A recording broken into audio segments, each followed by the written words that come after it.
Welcome back to Raised by Giants Christmas Roundtable special, and a happy, merry holiday Christmas to everyone that is listening and everyone in the chat. Welcome any moderators or members to the Christmas Roundtable show discussion special, the last live video from this channel this year, and I'm really looking forward to it. And what better way to end the year than a roundtable Christmas special?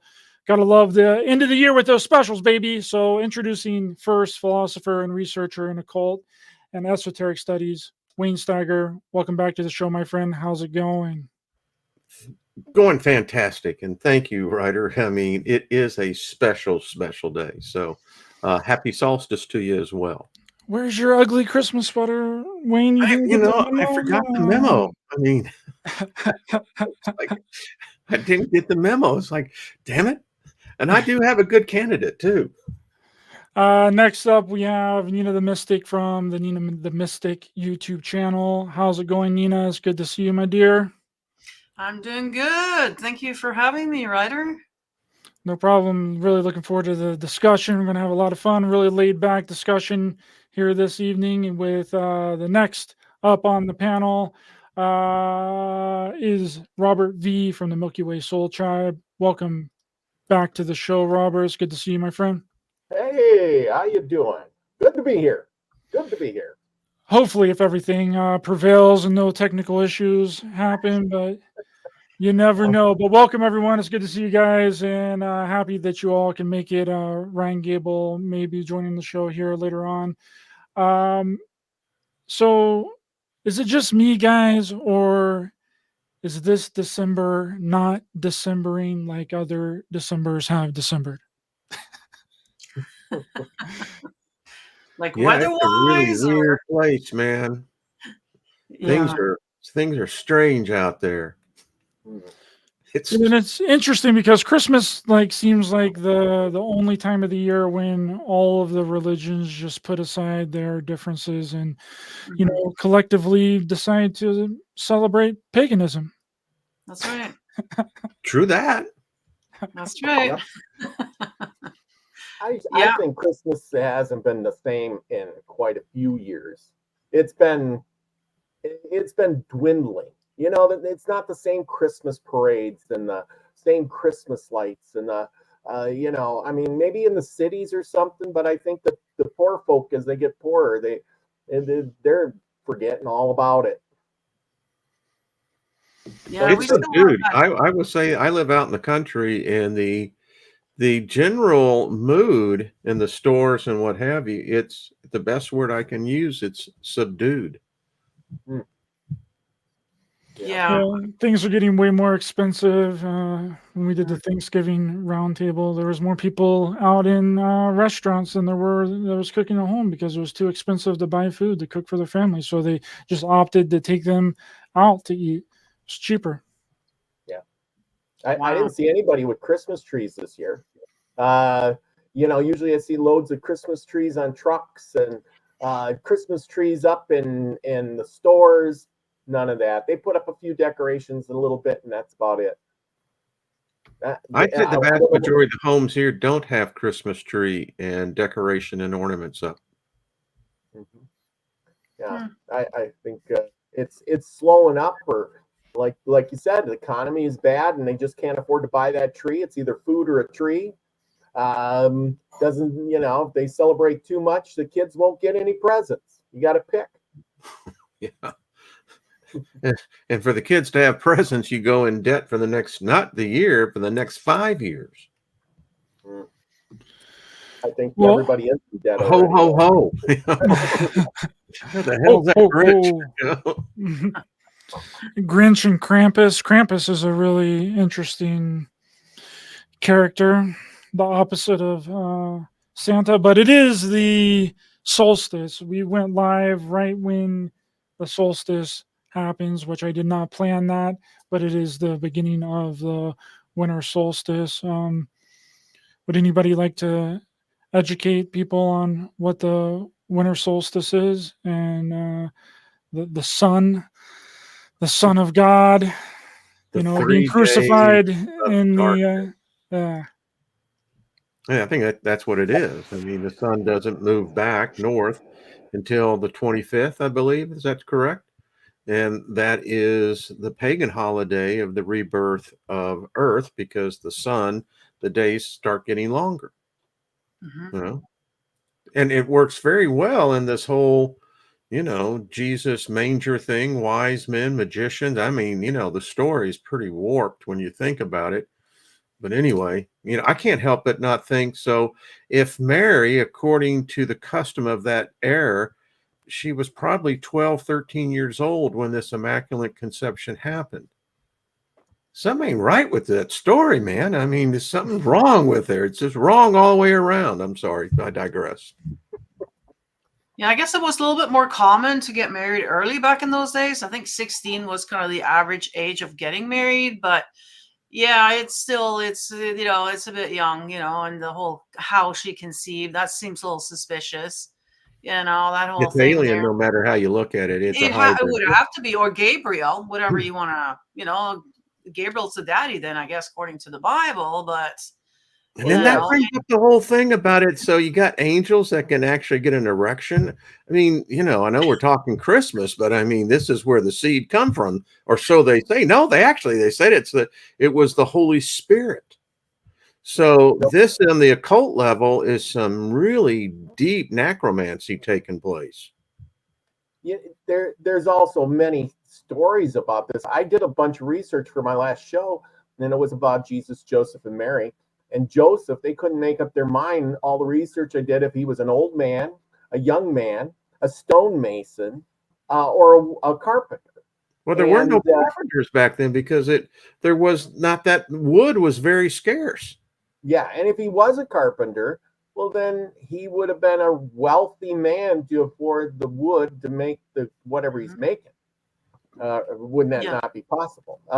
Also, I read that Mary was orphaned, or she was given up to an orphanage or some kind of religious orphanage kind of thing, and then an angel came and told them what to do. And when she got old enough, they literally held a lottery by taking all the old men and pulling one out of a hat, who had the old men who had lost their wives, and Joseph was chosen, and he didn't want to take her, but they kind of pushed it on him and said, well, you're defying God. You know how that goes. Fear, guilt, and control matrix kind of thing going on. And then finally he did, and then he finds out that she's pregnant, and then an angel comes to him and says, hey, so you know what I figured out, if this is kind of the thing that's going on, these angels were working all this magic stuff. They were making all this happen. What was this plan? Was there more to it than what we know? That's the question, if the story's true at all. Yeah, there always is more to it than what they say, right? So, Well, it's just interesting to me because isn't it that why do we celebrate Jesus's birth? If that's what Christmas is really about, the celebration of Jesus's birth, wasn't Jesus born in the summertime or fall time? Like, why I are figure we September. celebrating it in? I've heard September, but yeah, definitely Oh, not December. No, it's too cold. Yeah. So, We got to bring Well, Saturnalia into it because we got the tree. Well, the Magi. Romans had taken back all that stuff, and then they piggybacked off all the other religions. Of course, Nimrod, who they already celebrated his birthday, was on the 25th. Also, the sun god Ra, his son, would come back according, because of the solstice. So you got a lot of events happening on that day. It just it seems natural that they would put it on that day to capitalize on all these other events. That way, if you're the top of the frosting, all the other ones will go away. Even though they lie within underneath, you got to dig a little bit to get to the juicy, creamy center. You know what I'm talking about? Yeah, but the vast majority of people don't give a rat ass about that. It's all materialism. Yeah. What kind No. of Well, tree, now what it's kind of lights, how many gifts I'm getting, what, and that's the true worship going on. It's the materialistic God. Mhm. Yeah. Yeah. Well, and that was created, the materialistic thing was created by the corporations that want to sell us things so they can write Christmas cards. Which is a and- modern phenomenon, by the way. Yeah, exactly. Coca-Cola was the one that drew up the Christmas Santa to make him look the way he is, because he Mhm. sure didn't quite look that way before. Mhm. It was all that cocaine. Giddy up. Back in Right. my day, there was real cocaine in them Coca-Colas. Good old days. I know. No wonder you were getting stuff done, Grandpa. Shit. Kind of That's love how- it. No That's how he snort, came up man. with Just give me a That's how he snort. came up with Rudolph. You know? That's why Rudolph has a red nose. Yeah. Snorting all that coke. Holy shit. Getting into something, that's for sure. Oh, You know, yeah. before he had the 8 tiny reindeer, I guess he rode the goat. He rode a goat, or he had little dwarfs, little black dwarfs that helped him. And he, so there's so many myths about it, but it is only in recent years that it's come to be. He's the happy, jolly old elf that gives kids lots of gifts and knows if you're naughty or nice. But back in the day, he literally came around like a Krampus to, you're naughty, he's going to off with you. That's That interesting. movie. Yeah, Krampus movie is really good. That's Yeah. interesting that he rode a goat in the beginning. That's what you're saying, Robert? Yes. Wow, and how does some of that the tie myths into tell- the occult? Satan, Santa? Yeah. What, Well, the originally it occult was and Odin, Christmas? right? Holy crap, where are we? Well, I mean, I think that pawns off of the Norse legends with Yeah. Odin. Odin and Because Steiger. Odin had a sleigh of goats. Yeah. So I guess it wouldn't be so hard to, imagine that Santa would be riding a goat or having a goat pull his sleigh, which would probably be a little more practical than going to the North Pole and trying to round up some reindeer. and Well, we have humans lots of adults reindeer, made up aren't all we? this crap. You got to think, what's wrong with a species that's doing this stuff? I mean, none of this is true. And yet it's so ingrained into the program that we make it true. Mhm. Well, now that we know more, like that whole Krampus thing, to me, that sounds like a cover up for child trafficking. Could be. Snatching children, you know what I mean? Like, yeah, that's what it sounds like to me. So they've probably been doing that all along, like since day one, but covered it up with, oh well, that was Krampus, or that was whatever, the wicked witch in the forest, that kind of thing. Like when you think back, like all our stories, like it's all about the witches eating children, or Pinocchio getting sent to Pleasure Island. I mean, come on now, like it's in your face, right? With all these stories. Well, when you think about it, a Christmas tree kind of looks like an erection now, doesn't it? That's a real boner. Oh, I don't know what to say. well, We're dancing around it. But what is the real symbolism of the Christmas tree? What was that original symbol supposed to mean? Do we know that? Well, it was the bring the greenery in was the rebirth, and it was to actually give thanks to the earth, because within 90 days the earth would be once again teeming with life. But what have you found, Robert? Oh, I'm trying to pull up something here. It comes up with I think it's Norse, or Here, more of the Scandinavian. I have it right Well, here. it's the only Ryder, thing that's if you green, let me right, in those share, days. I'll share a picture with you here. Share. If you can Okay. figure it out, Robert. Oh, you bet. You Yeah, bet. so the evergreen is the only thing that's green at that time of the year, and then the little red berries and stuff, and that's kind of Well- it's the only decoration we have. So back in those here's Nimrod, and I don't know how I found this picture, but I don't know if any of this is true, but A little reindeer?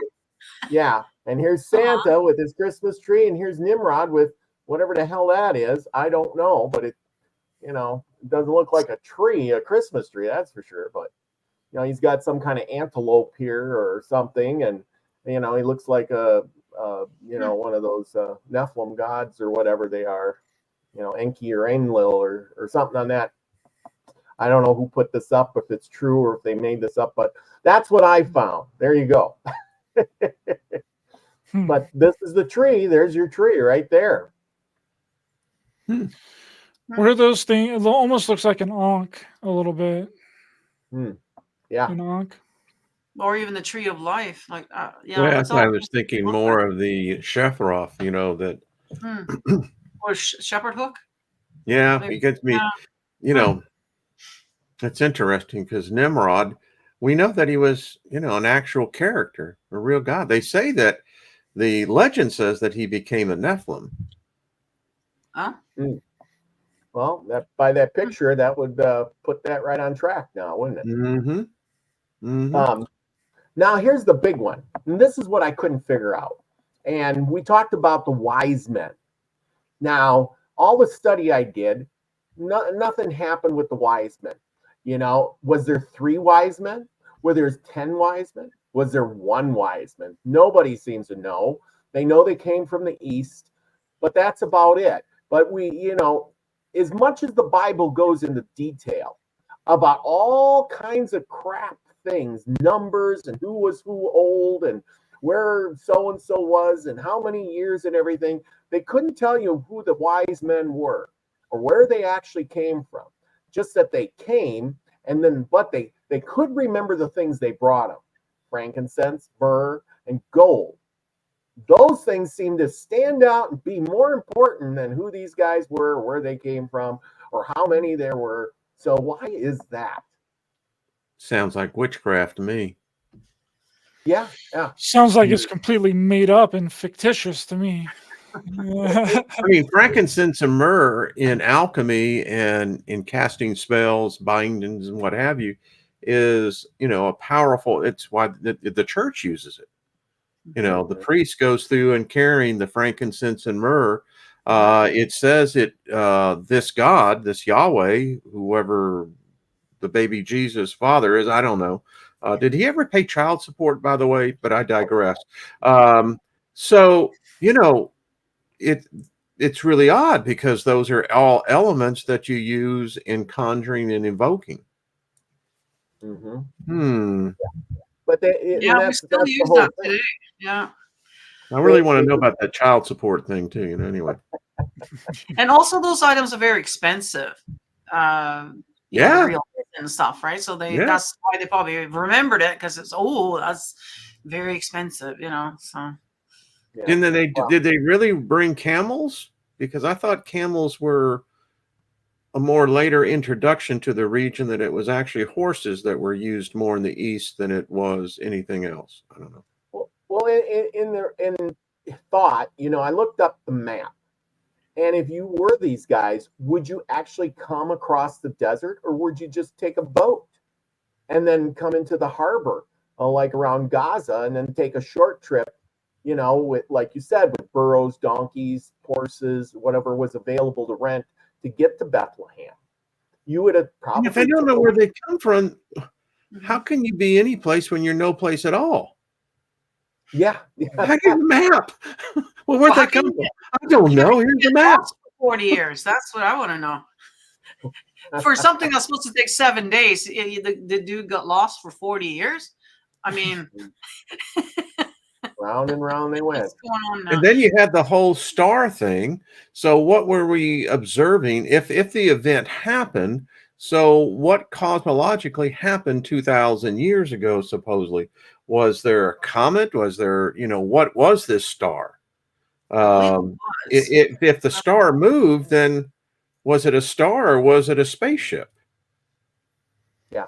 Because the baby Jesus story is more of a story of an alien abduction and intrusion than it is about the savior of the world, peace on earth. Yeah. Well, if there was a star, somebody would have recorded it somewhere Somebody else, especially like the Chinese who recorded stars and astronomy for 5,000 years, which would definitely encompass that time frame. Or maybe even the South They read American about Aztec. Jehovah? No. Yeah. Nope. Don't know anything about them. Nope. The Well, only we're there's going to be making the whole thing on this one. Don't let these guys near your kids. the only ones that seen the star were the wise men.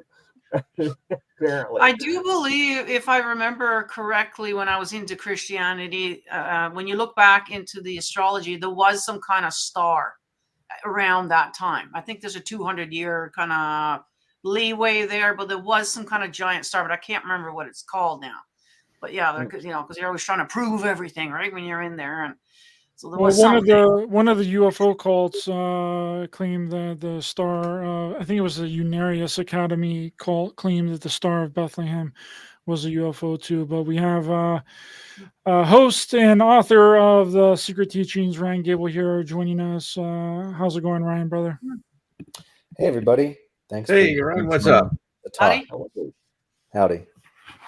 Yeah, we're just having a super laid back conversation about the Christmas and the significance of Christmas. And I know you got a lot of things to add as well. Ryan, you wrote a whole chapter of a book on the history of Christmas. We're talking about right now the Star of Bethlehem and the three wise men. And we just kind of roughly went over the history of the Christmas tree and the symbolic nature of that. And Christmas tree looks like a phallus, dude. Christmas tree is a penis. As a matter of fact, virtually everything about every holiday or holy day goes back to some form of agricultural fertility festival, which also relates to human fertility. Christmas lights are phallic. Yes, a tree is phallic. There's other meanings for it as well. And virtually everything is fertility because that was the superstition. And that's the great mystery of life, the bride of Christ, the bridal chambers of the mystery schools, how two people come together, procreate, and birth a child.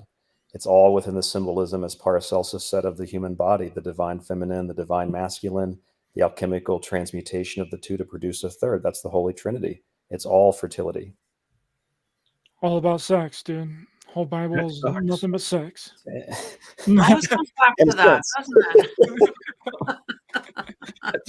Sex sells, and it's one of the most. It does. It does. So, and what drives us, still, even when we get old, we're still driven by that. I know, it's weird.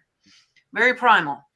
Well, it's also interesting because Gabriel is actually a section of the moon, and Gabriel is known as like the would show humans how to procreate, and it's just a coincidence that Gabriel was the one that came to Joseph and Mary, right?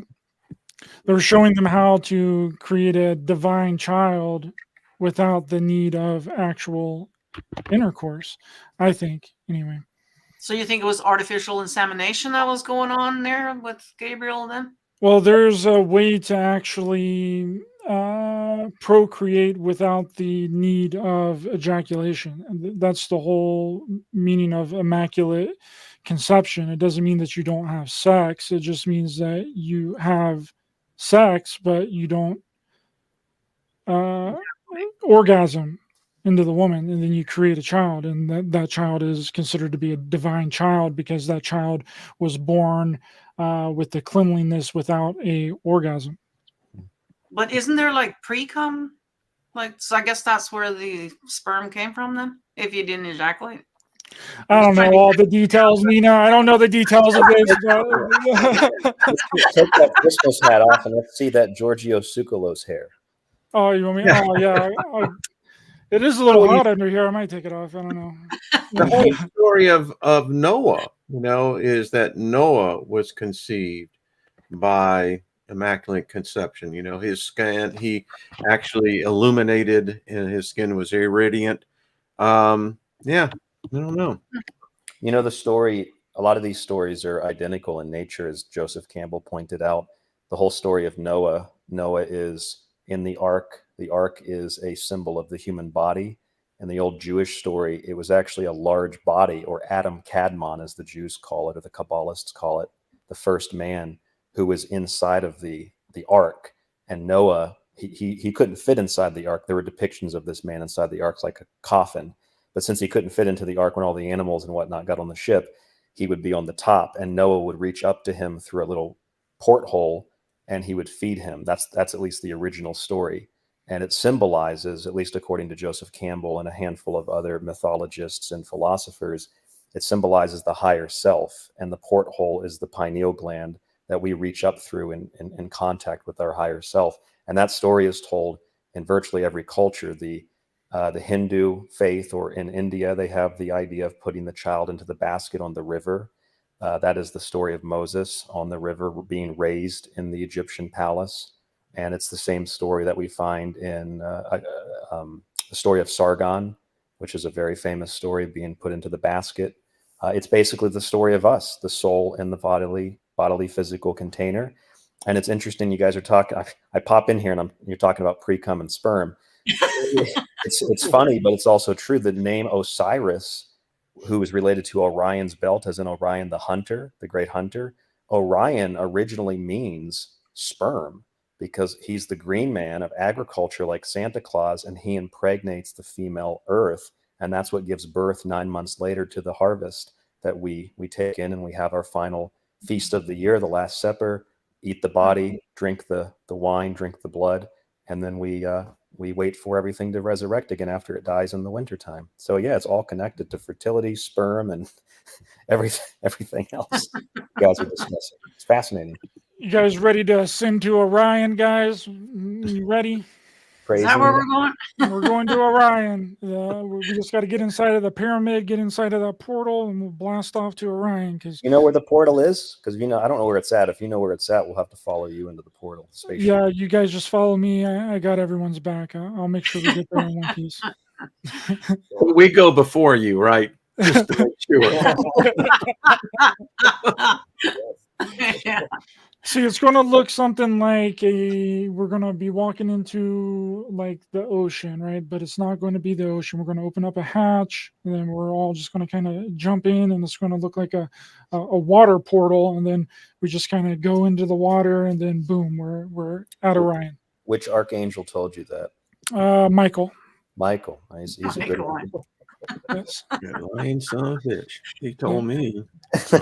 Just channeled him earlier in my bathtub. I got to take one of those back. Trust him, man.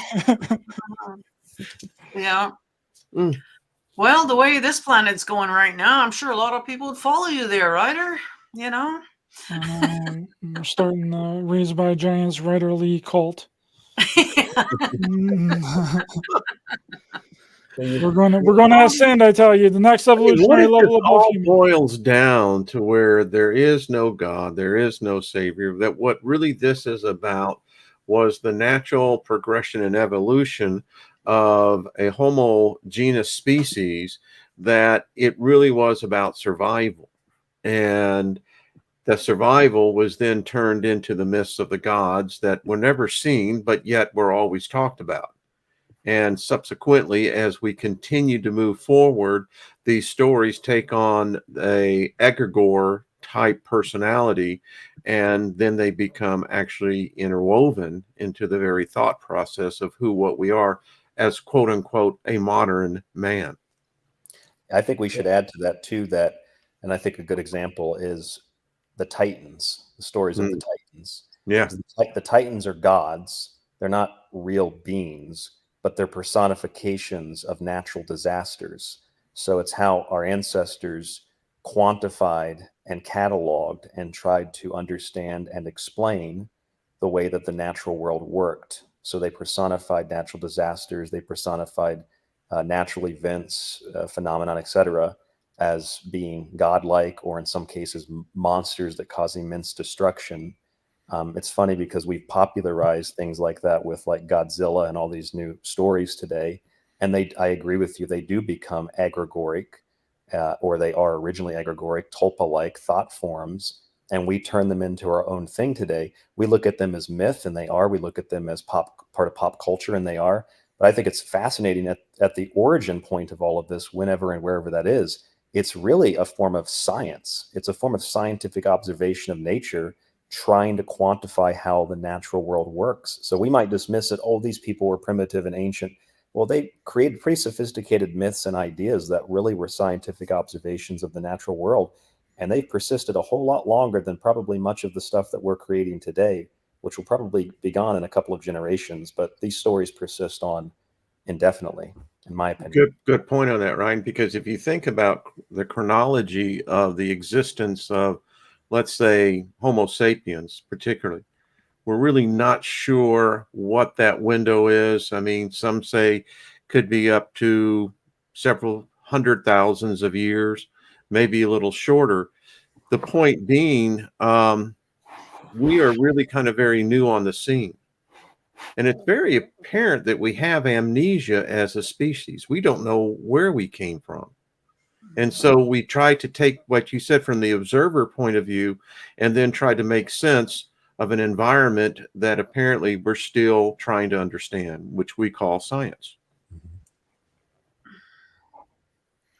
Which is basically magic too, you know. Oh, Science can't use that word. taking over, you know, that's what it is. It's the same stuff, you know. Actually, it's interesting you say that, because in regard to how these stories formulate and how they've been preserved and how we still tell them today, and we use the archetypes, and that's why movies like Lord of the Rings and Star Wars are so powerful, whether people realize that or not. As Joseph Campbell even said about George Lucas, that's why Star Wars was so powerful, because he inherently understood the archetypes. But when these stories were created, certainly, and probably not with intention to make it to 2023, let's say, but they are magical in the sense that they are formulated, and then different cultures interpret them differently and have different names, and they combine together, and we have all this contextual cultural history. The point of what I'm getting at here in regard to magic is, if I try to manifest something and think about something and try to bring it into existence, you know, maybe I can do that, maybe I can't do that. It's all a matter of definition. But our ancestors were able to create things that have literally survived for so long. They've become their own entities. And that's why, I mean, I don't know about any of you, but like for me, I've spoken to a lot of ceremonial magicians who practice magic. It's all very positive and prayer based. And they focus on these ancient gods because they call them reservoirs of energy, because so many people have said their names and chanted and burned incense and prayed to them for so many thousands of years. They're these just very strong, energetic symbols that resonate down through the ages. And it's like a form of magic. You've created it and sent it out, and it survives today. We call that frequency. You know, it's, you know, in fact, I think it is said that the Incas used the same thing. It was, and the Egyptians, it's voice, frequency, harmony opens up gates. Mm-hmm. And, you know, you were talking earlier as well. I think Peter Jackson, I'd have to add to that as well with Lucas, you know, with the Lord of the Rings and the Hobbit series, understanding that this world that we live in is actually multi-layered dimensionally, and that this is now the time of man. But the time of man has not always been the time of man, nor will it always be. Mm-hmm. Yeah, actually, the funny thing is you mentioned that I was reading about the golden age in Japan, the age of the kami. And there was a Japanese historian who talked about how the age of the kami, which means a lot of different things. It means spirit, it means God, it means the soul. So that the age of the kami, or the golden age in Japan, was not an age of actual gods, but that humans are essentially godlike, or humans are essentially kami. So the original human civilization that developed whenever that was and however that happened was the age of the gods. Like the first development of civilization as we understand it was the age of the gods. But that doesn't mean that aliens or some divine figures were here on earth. It just means the first development of culture, etc.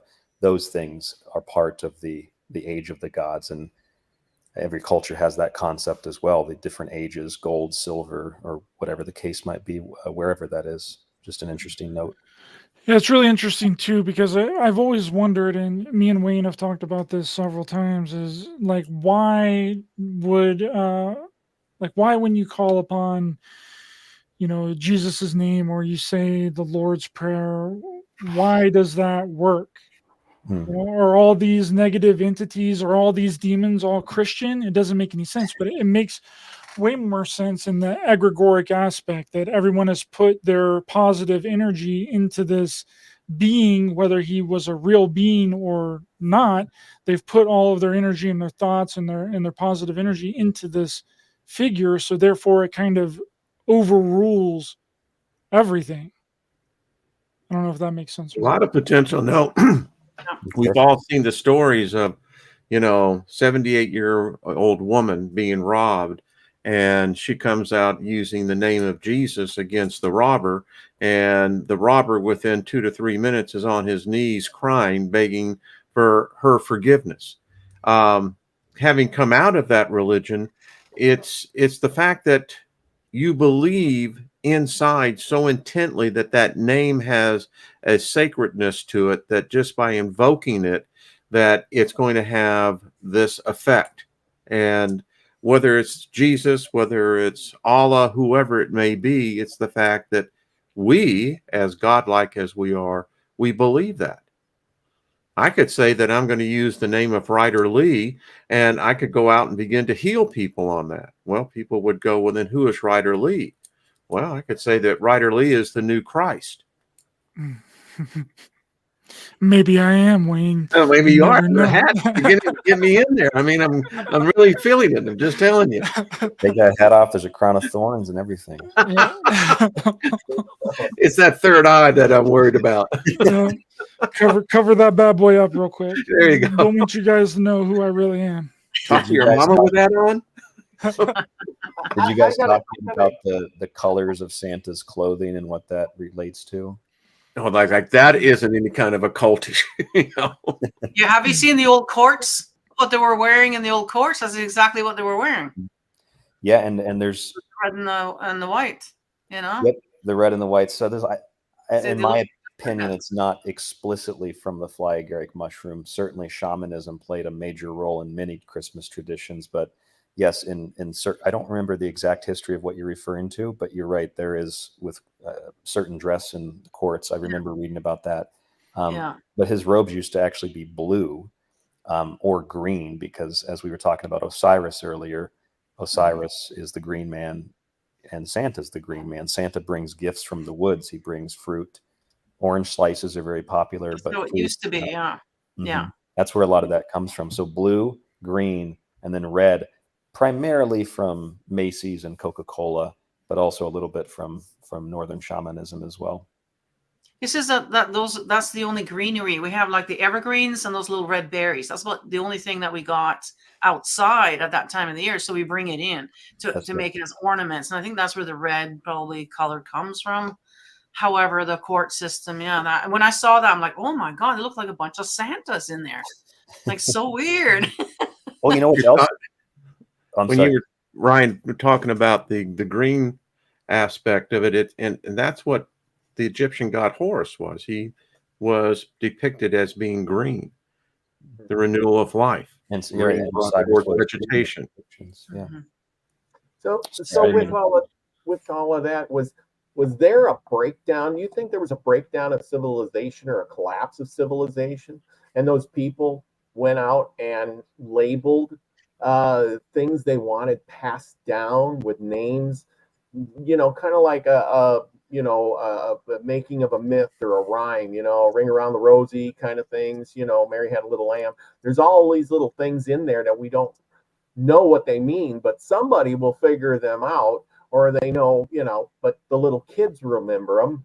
And maybe that's why they labeled these things with names. The god of blah blah blah represents greenery. This god represents that. This god represents this. And even though you don't know what, you would have forgotten these things, but now that you have some label on it, but then somebody twisted it and then said, now you need to pray to that. Could that have happened? Mud Fossil University says that, it's happened to us many times. That modern man is really a product of multiple catastrophes, and the fact that we don't want to remember. That's why we hide the very clues right in front of us, because of the impact it had upon us as a species, that psychic, what would you call turbulence of these catastrophes. And it's, I mean, you think about the Tartarians. What were they? These mud flows that they had that apparently back in the 1800s, early 1900s. It's very interesting. Mm-hmm. Christianity, just throw this in, modern Christianity is only about 500 years old. But people are convinced that this is a religion that's been around for 2,000 years, and that's not correct. That's because they lied to us, tacked on 1,000 years. Yeah. Few people understand as well that, well, modern Islam is not, but the original Islamic faith developed out of Christianity. So Islam is as much Christian as it is ultimately Jewish. It's a weird thing today because people think that Muslims have this totally different belief system. And perhaps in terms of like pop culture, entertainment, media, politics, propaganda, they do. But Muslims, I've read the Quran says very similar stuff to the Bible. They believe in Mary. They believe in all the figures. They believe in Jesus very strongly. The Muslims and the Jews believe essentially the same thing about Christ. And they believe pretty much the same thing as the Christians. The only major Ishmael. It's Ishmael and Isaac that's the difference. And that they believe Christ was not the Son of God. That's really about it. They all believe pretty much the same thing. Pretty much the same thing. Well, early Catholicism believed that Christ was actually Lucifer's son. I've heard this interpretation. I think that Lucifer, the devil, and Satan are 2 or 3 completely different characters. I agree. I agree. Jesus is another verse. I think it all has to do. I think Manly Hall explained it the best, where he talked about Lucifer is more of a dazzler of materiality. So that associates Lucifer more so with Saturn, a necessary evil. Lucifer is in a sense like Santa Claus because he is the grand architect with the beard, or the Grim Reaper, or the Ancient of Days, or whatever you choose to call him. The devil is more of like an inversion of life. So it's a necessary death as well. So Live, Evil, inversion reversed. And then, of course, Satan is the adversary, which you find that in Arabic and Hebrew. He's just an oppositional force, which is also a necessary evil. But these forces are hot and cold. These forces are parts of our psyche and parts of our emotional state. And that's why the devil is here on the one shoulder and the angels here on the other shoulder. It's things in our own head, in our temple here at the Golgotha, the skull. We're all the devil inside, you know. And you talk about Lucifer. Actually, it's odd because that whole egregore was Jerome's invention. It was his imagination that he put down. And from those simple words of a being that didn't exist prior to Jerome, when he added that into the book of Isaiah, it didn't exist. Yet today, we're all convinced that this Lucifer plays a major role in our religion, in our very social structure. The devil made me do it. This is all the influence of evil. Where I'm pretty much in my esoteric studies, we are the evil. We're the savior too. It's just easier for us to focus on things outside because there's basically you advocate the position of responsibility, but that's just me. I agree with that last point, especially advocate responsibility. It's looking for an external savior, some kind of external vicarious atonement through something else.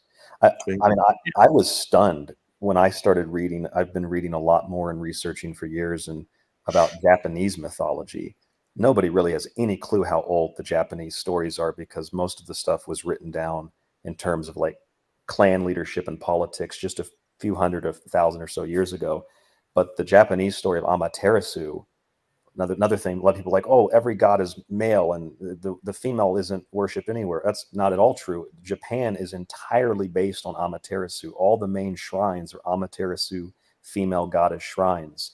And she is a personification of the sun. And her story is much, much older than Jesus. And it is identical to the Christ story.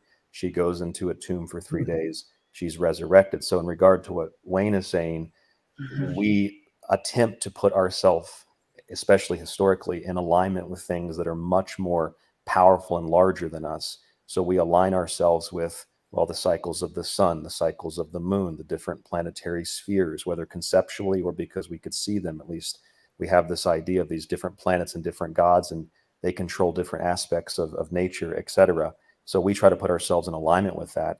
So we are going through the same process that the sun goes through. It dies and is resurrected. We do that every year, just like nature does, just like the sun does, just like the moon goes through its cycle each month. We put ourselves in alignment with that, hoping that we sympathetically draw on that immense power and that life. And that's what drives human civilization and culture forward, as far as I'm concerned. Well articulated. How old does that Japanese culture and belief system go back? Because I believe that Hinduism is the Much older. oldest religion to date. 5,000 years it dates back to. I think Hinduism is immensely older than 5,000 years in some form. It might not be Hinduism as we know it. The Japanese story nobody knows. Japan's peculiar because Japan has been locked off from the rest of the world up until relatively recently, after the Meiji Restoration. Prior to that, there were certain Dutch ships that went to Japan, but it was very rare. Like Japan was very closed off. But it's really even doubly peculiar because when you start getting into Japan opening up, turns out, although they adopted a lot of mythologies and stuff from around the world, a lot of their beliefs were already identical to what other cultures practiced. Like the practice of opening the mouth of the dead in Egypt was also practiced in South America, and it was also practiced in Japan. But this was way before Japan was Japan. This is like before even there were clans in Japan. We're talking thousands and thousands and thousands of years ago. So it kind of suggests to me, and this is pure speculation, especially when you look at Shintoism, which is Confucianism, Taoism, and Buddhism, which comes from India, somebody clearly took a lot of information to Japan a long, long time ago, long before Japan became Japan. And it's almost acted as like an incubator and a preserver for a lot of ancient traditions that otherwise have been lost to history.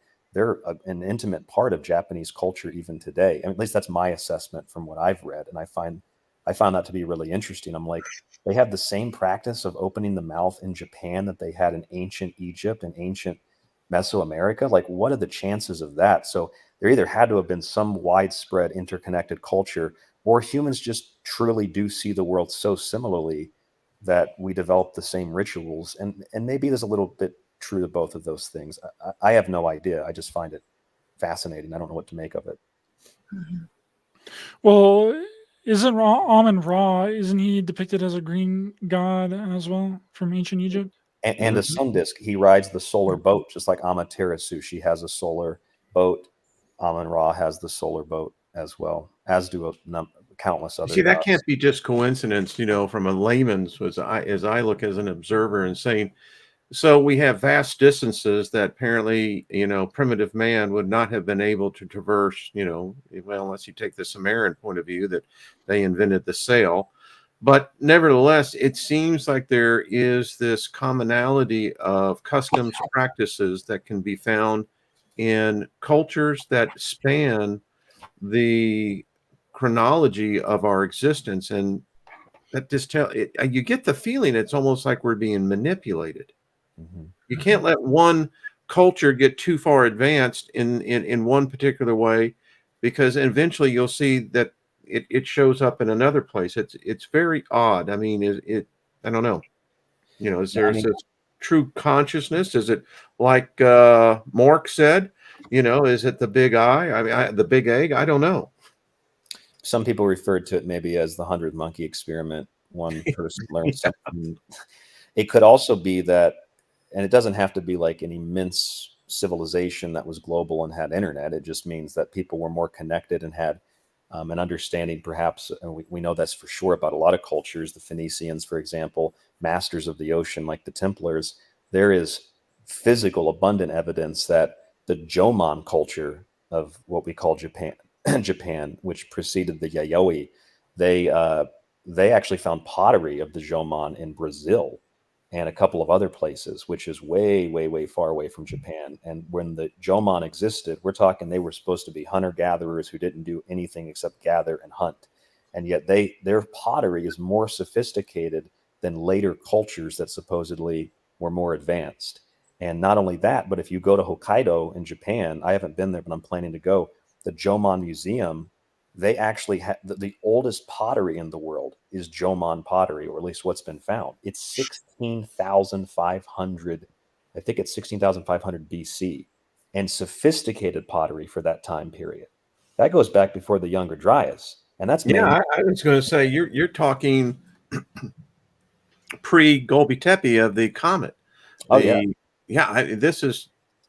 Yeah, you see, and it goes to show you how this whole, we're talking about Christmas and how this goes full circle, but this is so relevant to the conversation because it is, in fact, the foundations or the tenets of how we arrive today within our culture. It's fascinating. I mean, you know, and didn't they find in Bolivia Mesopotamian artifacts that they still can't quite figure it out how they got there? I'm uncertain of that story. I'd have to look that up. Well, then you Dr. also have the Stephen Grand Greer. Canyon as well, which I Grand don't know. Canyon is another one. I Yeah. don't know how much truth there is to that whole Grand Canyon story, but it is definitely interesting. Mm-hmm. Yeah. You know about the Grand Well, like I Canyon, said, right? Ryan? there had been a catastrophe or something, and collapse of civilization, which quit things, you know, traveling across the oceans. And if they had advanced pottery, wouldn't they have had advanced boats or advanced, you know, other things besides that? I mean, and you're talking about pottery and things being found. Well, I study the Native Americans, and they've had you know, pieces of stuff from Mesopotamia too. They you know, little amulets or whatever, you know, that they carried around with them for centuries, passed down. I believe the Native Americans, I don't know how many different groups, but I know that the Cree language, I've heard this from more than one Canadian friend of mine. They say that the Cree language is really similar to Japanese, which is different than ancient Japanese, but modern Japanese people can actually have mild interactions with Cree people because the language is so similar. So that makes some people think that perhaps, I mean, whether it's a land bridge or boats. Yeah, the land bridge is immediately what I was thinking that. Yeah. Or did they traverse the ocean? Well, the Jomon clearly got, I mean, or someone came to ancient Japan and took the pottery to South America or something to that effect. I guess also you'd have to look at the fact that the communication between cultures, you know, we have like physical evidence of not just the Jomon stuff, but like in Egypt, next to the great pyramid of Khufu, as we call it, they found, and this is mainline history, they found massive seafaring boats that not only were they seafaring and like they were watertight, they could have went on the ocean. They also were, they could break them apart and take them in pieces to wherever they wanted to take them. That's mainline history. So the Egyptians had these immense boats that were seafaring. They were able to take them apart, put them back together, and they're in as good condition, almost as in good condition today, like mummies, as they were when they were built. They still, from what I understand and what I've read, I could be wrong, they still could float over that long of a time span. So, I mean, that piece of evidence mixed with so much more stuff shows you that certainly these people were not primitive in the way that we believe. And perhaps the reason all these Christmas traditions and all these things about the Green Man, the reason that they're sustained is because they're universal. No matter where you live in Japan or you live in the Middle East or you live in the Americas. I mean, for the most part, the seasons change, and we identify those seasons and personify them as the four horses of the apocalypse, or as the Green Man, or as witches do in parts of the UK still, the Holly King and the Oak King that rule half the year each, and then they slay each other like Osiris and Set. These are universal things. And I think Joseph Campbell said it best. He said that the reason these things persist is because not only the foundation of culture, but all these different stories, they're all observations of the natural world. And it doesn't matter what language you speak, what your culture is, you know, what you like to eat, you still are living in the natural world. So they're going to be pretty universal in nature. And that could also mean that there doesn't have to be an ancient lost civilization. We just naturally see the same things and call them something different. And it could be that our species is a species that collectively we look for a reason for hope. Mm-hmm. You know, we as a species are so abused, and this is just my observation. We batter each other. We're battered by outside influences, invisible influences, and it may be true that it may be the only time of the year that may be moment of time that humanity can be united. And if there's a hope that we can find one day, whether it's a baby Jesus in a manger, a Santa Claus, or a Christmas tree, maybe it's that element of hope, and that's why we all focus in on it. And no matter what our diverse opinions are, we still find unity in the thought. Well, if we could just treat every single day like it's Christmas, then I think we would be all right. An old expression, you can do that in one hand and then which because it seems like people are very generous around Christmas time, and then like the day after, it's kind of like, after church on Sundays, you go and repent for all your sins. We don't have to deal with that till next year. Then the next day, I'm out at the bar drinking and doing all this stuff. It's kind of, it seems like that. Yeah. Instead of Merry Christmas, it's up yours, man. Yeah. Right back at you. The day after, on Tuesday, they're going to be right back at it. Hey kids, look, a deer. I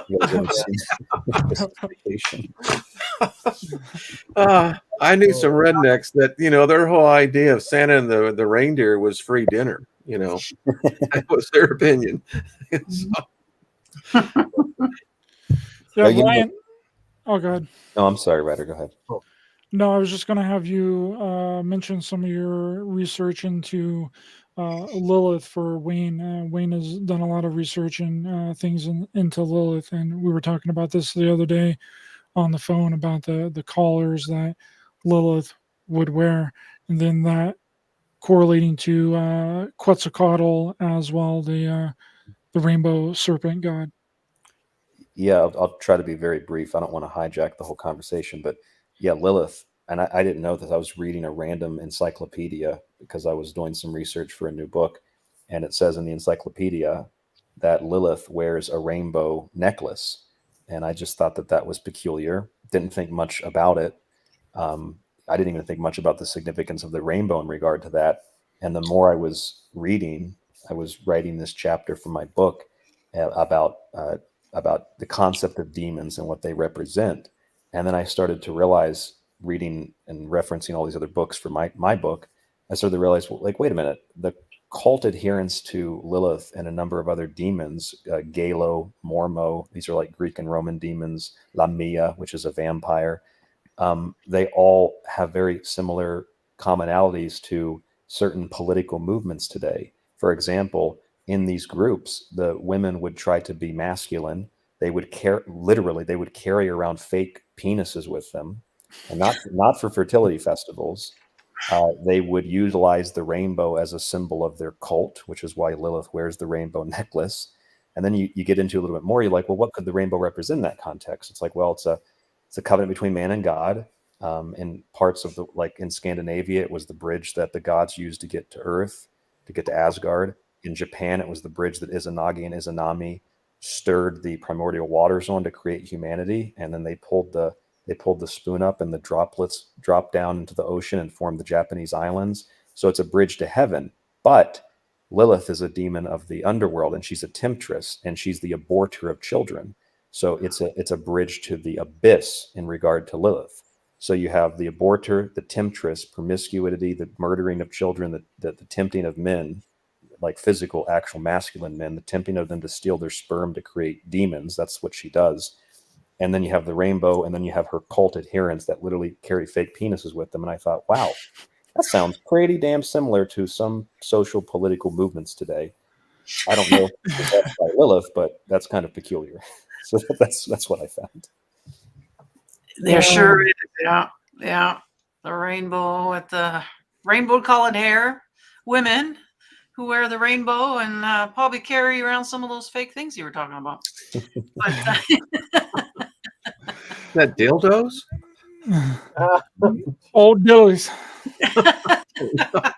Old dillies. I don't know. Back to the fertility thing again. Yeah. It all comes back to sex, doesn't it? It always does. It really does. I mean, that's what the Green Man's all about, fertility, bringing those goods. Right, you should read the Liber of Lilith by Donaldson. I've heard of that. it will give you a new perspective on Lilith. I will look that My up. family name, which goes all the way back into Germany, a distant relative was probably the last person known to try to actually have full intercourse with Lilith in both the corporeal and the ethereal. So it's a book worth reading. It's quite illuminating. I will sincerely look it up. That sounds interesting. Something I haven't read. Lucky Stone brings up something interesting. Greek and Roman demons are not Christian demons. Well, if it can work for the opposite way around, I disagree. you could, See, I think these guys all have the same resume. They're just changing the dates. Yeah. We brought that up. I swear. on my So what demon are you? the other day. It's like, what What culture are century you? is it? Yeah. Yeah. We brought that up on my show the other day about the calendar, and that maybe the calendar is all messed up. Maybe Christmas should be the 25th, should be like New Year's, or the months should be switched around, because none of it actually makes any sense. It should be tweaked anyhow. The ancient Celts would celebrate New Year's on November 1st after the falling of the veil for Halloween. That's right. And isn't there another culture that it was in the springtime? Yeah, there's several cultures. In the spring. Yep, I think so. Yeah, and I believe the Chinese and a number of different South Asian countries celebrate. That's it. Thank you. Or something. Yeah. They have the Hungry Ghost Festival sometime in the summertime, and that's kind of like their Halloween, where the ghosts roam the earth. Yeah, and all the interpretations, whether Celtic, Chinese, whatever, they all make sense to their respective cultures. I'm telling you, they're all related. They sure are. Yeah. It all is. Even the conversation. This has just been fascinating. I know. I was going to go back to like the whole, like Satan or whatever. I don't think Satan existed. Okay. I think Satan, like you said, adversary. That's what it says in the Book of Enoch, actually in plural, Satans. We all have them in our lives, but then somehow, the church, and then, if a lot of people are fearful, or a lot of people are maybe even worshiping this thing, is now become a thing. Because some people do say that they have met Satan or whatever, they work with Satan or whatever. So it's become a thing now, I guess, because, same with Jesus, I met Jesus. Yeah, well, he's probably become a thing too now, because we've created it with all our worship or fear, whichever. It's the same energy, essentially, and made it so, so. Egregoric again. Egregore, exactly. Thought forms. And you have to have the antithesis. Otherwise, their progenitor doesn't have a chance to be the hero. That's true. You cannot have one without the other. That's why I find it's so asinine and bizarre that the Satanic Temple would, with a straight face, put on their website, "We're Satanists, but we don't believe in Satan, and we don't." That's right. I know. We've been doing a video about this, because a lot of people. What the hell are you doing? Yeah, most of them do. Both of those satanic churches don't believe in Satan. So there you go, folks. Isn't that ironic? Then Christians actually believe in Satan more. Yeah, they believe in more. Yeah, that's a great point, Ryan. Because at our Sunday services, we heard more testimonies of how the devil was beating everybody else up, and pray for us. And you're going, "Oh, I thought the guy was defeated. What the hell is he doing now?" Well, the Archangel Michael. We got money off of it, because we're going to ease your burdens. Now pay up. But as Ryder knows, the Archangel Michael's been busy. He couldn't be fighting the devil. He's teaching people how to make those urine baths. Ryder. Got to. I just had one. Go to hell for that. Do we call that golden shower up here? But I don't know about you. But hey, can I respond to the demon comment about the Greek and the Romans? Yeah.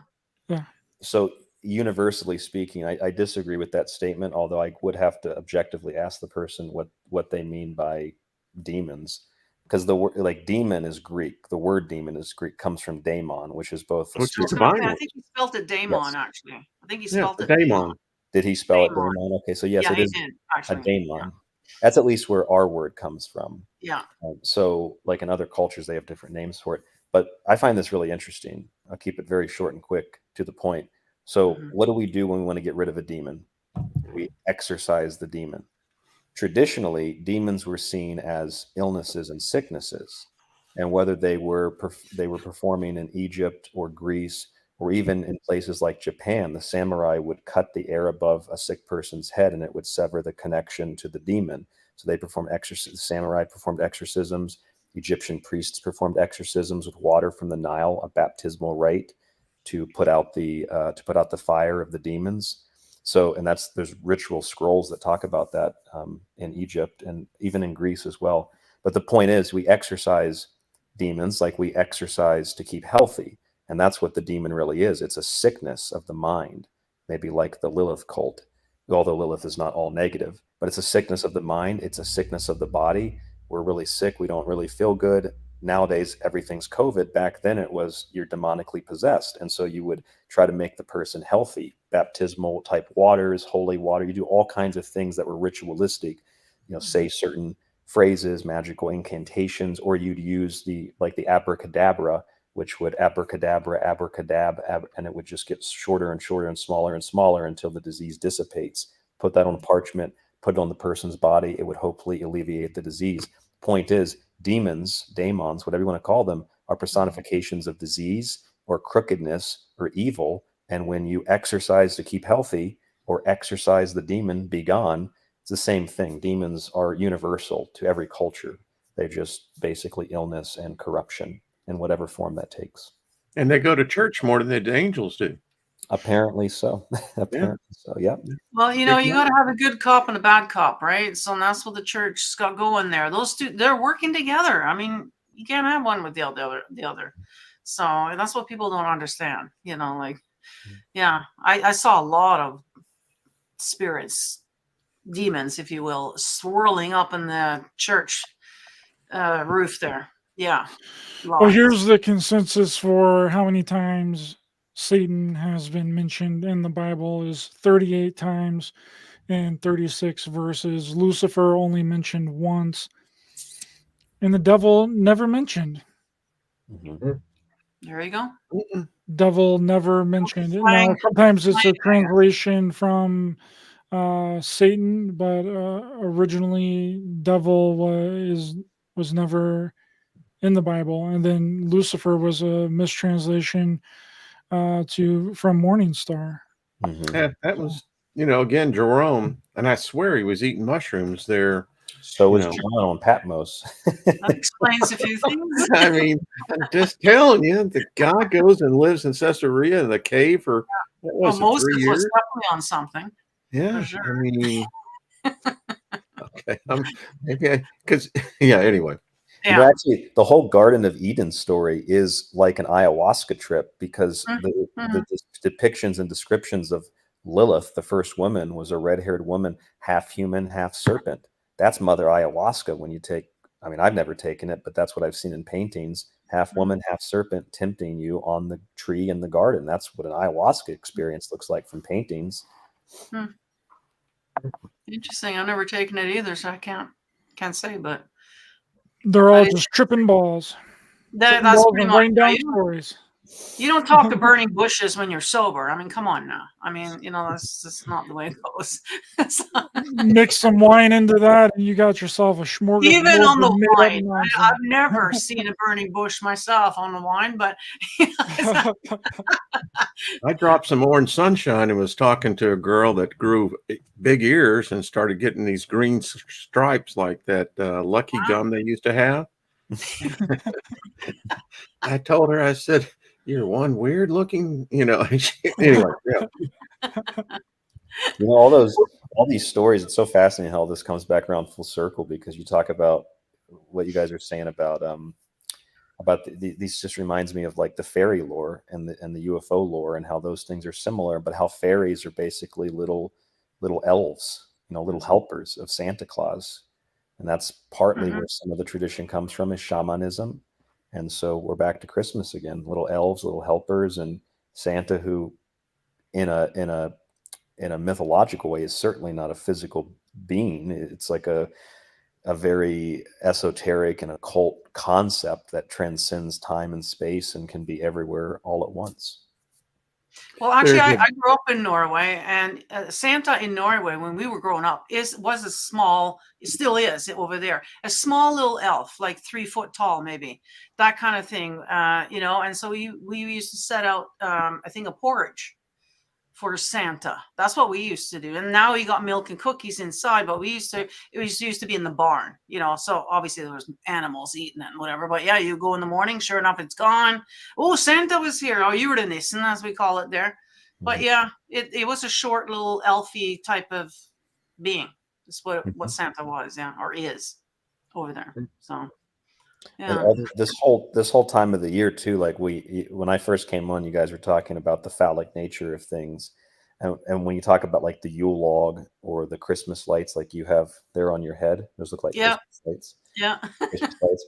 They are little phalluses, little obelisks. They're little chodes. Yeah. This actually reminds me of the Chodes. Liberty lady that you guys got in the States. Lady It Liberty, does. isn't that what she wears on her head? You Not know? Christmas lights, but some rays of sun, which I guess the lights are just they're the same. rumors have it that that's really Lilith, but who knows? I heard it was Lucifer, so who knows? You know, light bringer. You know, Well, maybe Lucifer is more feminine than masculine. I believe so. Well, Lucifer actually doesn't have a gender, so Yeah. it is a very beautiful being. It's You can just call it whatever you want, but light. But that and yeah, that's, even it's light. Yeah, that's what Totally Christmas right. and all this is really about. It's Non-binary, is that what you're saying, Nina? Yeah. Well, Just want to That's make sure so I can check nowadays. the right box off. You know? non-gender. That's right. Fluid. So These are- Lucifer, what are you? Well, When you think of it, though, the Statue of Liberty kind of looks like what? Doesn't the Statue of Liberty have a sash over, Yeah. like Yeah. angels are Yeah. depicted with a sash? yeah. she's and it's got angelic. the light thing in her hand, or her or him. I don't know what it is, but yeah. Well, And I she's- often thought that Christmas sites still remind me of the pine cone. There's certainly a relationship. Right, Pine cone's yeah. actually an Well, important. pine cones is a decoration that we use at Christmas time because it's one of the only things that are left out in the forest that we can find. Again, it goes And back isn't it interesting how the Lilith. pine cone plays such a central role in so many religions? Yes, Well, it is. the third eye, right? And when you go and look at the Vatican, you know, pine cones everywhere. Oh yeah, yeah. Or the pineal gland? Some But people. that's how I was use getting at. Bingo. Yeah, Yep, yep. You know, Lady Liberty, if you will, supposedly more so based off of Lady Justitia, which is a Roman goddess. And if you look at her, she holds the scales, but she also has a sword and she has that sash, and she has a very similar, let's say, appearance to maybe even an Archangel Michael, because Yeah. Michael slays evil, the dragon, darkness, and this is what Justitia Well, does.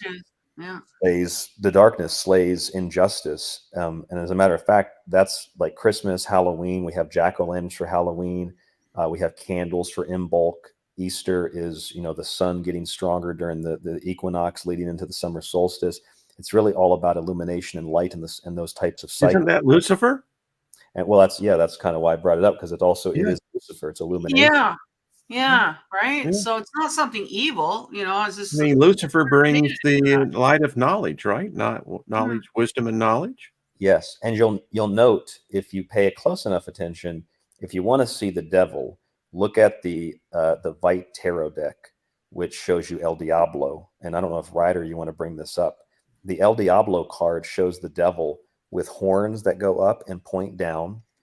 He holds the torch down to illuminate the infernal, and his pentagram, which is the four, you know, the arms and legs, and the head is the consciousness, which is why Osiris is the head out of the wrapped mummy. It's the fifth point, the fifth element, if you will.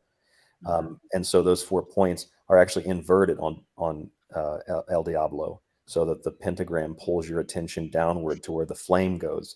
On the other hand, if you look at Baphomet, Baphomet is a composite of male and female, darkness and light, androgynous in the sense of this universality. And that means that when the Lady Liberty holds the torch upward, it's in no way, shape, or form demonic unless you make it demonic. It would be demonic, on the other hand, if the torch was held downward. There's a huge difference in the symbolism there, and that's important. There's so many different El Diablo tarot cards online. Just the Edward is it Edward the White deck, Waite, El Diablo. El Diablo White deck. Vite, Waite. Yeah, it's pretty. He's sitting on a black cube, so that's Saturn or Santa Claus actually, and he has two humans chained to the cube, which is our material bodies attached to the physical world. Isn't that what Christmas is all about? You know, what presents am I getting from material? I'm just no. trying to Well, the connect chains kind of here. represent addiction. A lot. You know, that card comes up. There could be addictions, chained to things. You know, breaking free from. You know, your devil is your addictions. Whatever your vices are, you know, that's your devil, isn't it? Yep, and it could also be the death of something bad. Yeah, too. it could be the death, which is, you know, new beginning. You know, the end of something is always the beginning of something new, isn't it?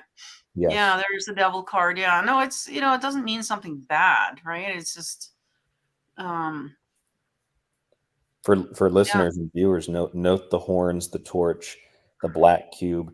So this is also interesting for Saturn too, and for Christmas, because the Romans celebrated Christmas as Saturnalia, right? That's just going to mention that. Yeah, Saturnalia, which is all about fertility as well, or sex, I should say. I don't know if fertility was part of it, but and they called it a lot of sex going on. Yes, a lot of sex going on. They called it the Lords of Misrule, where things were inverted.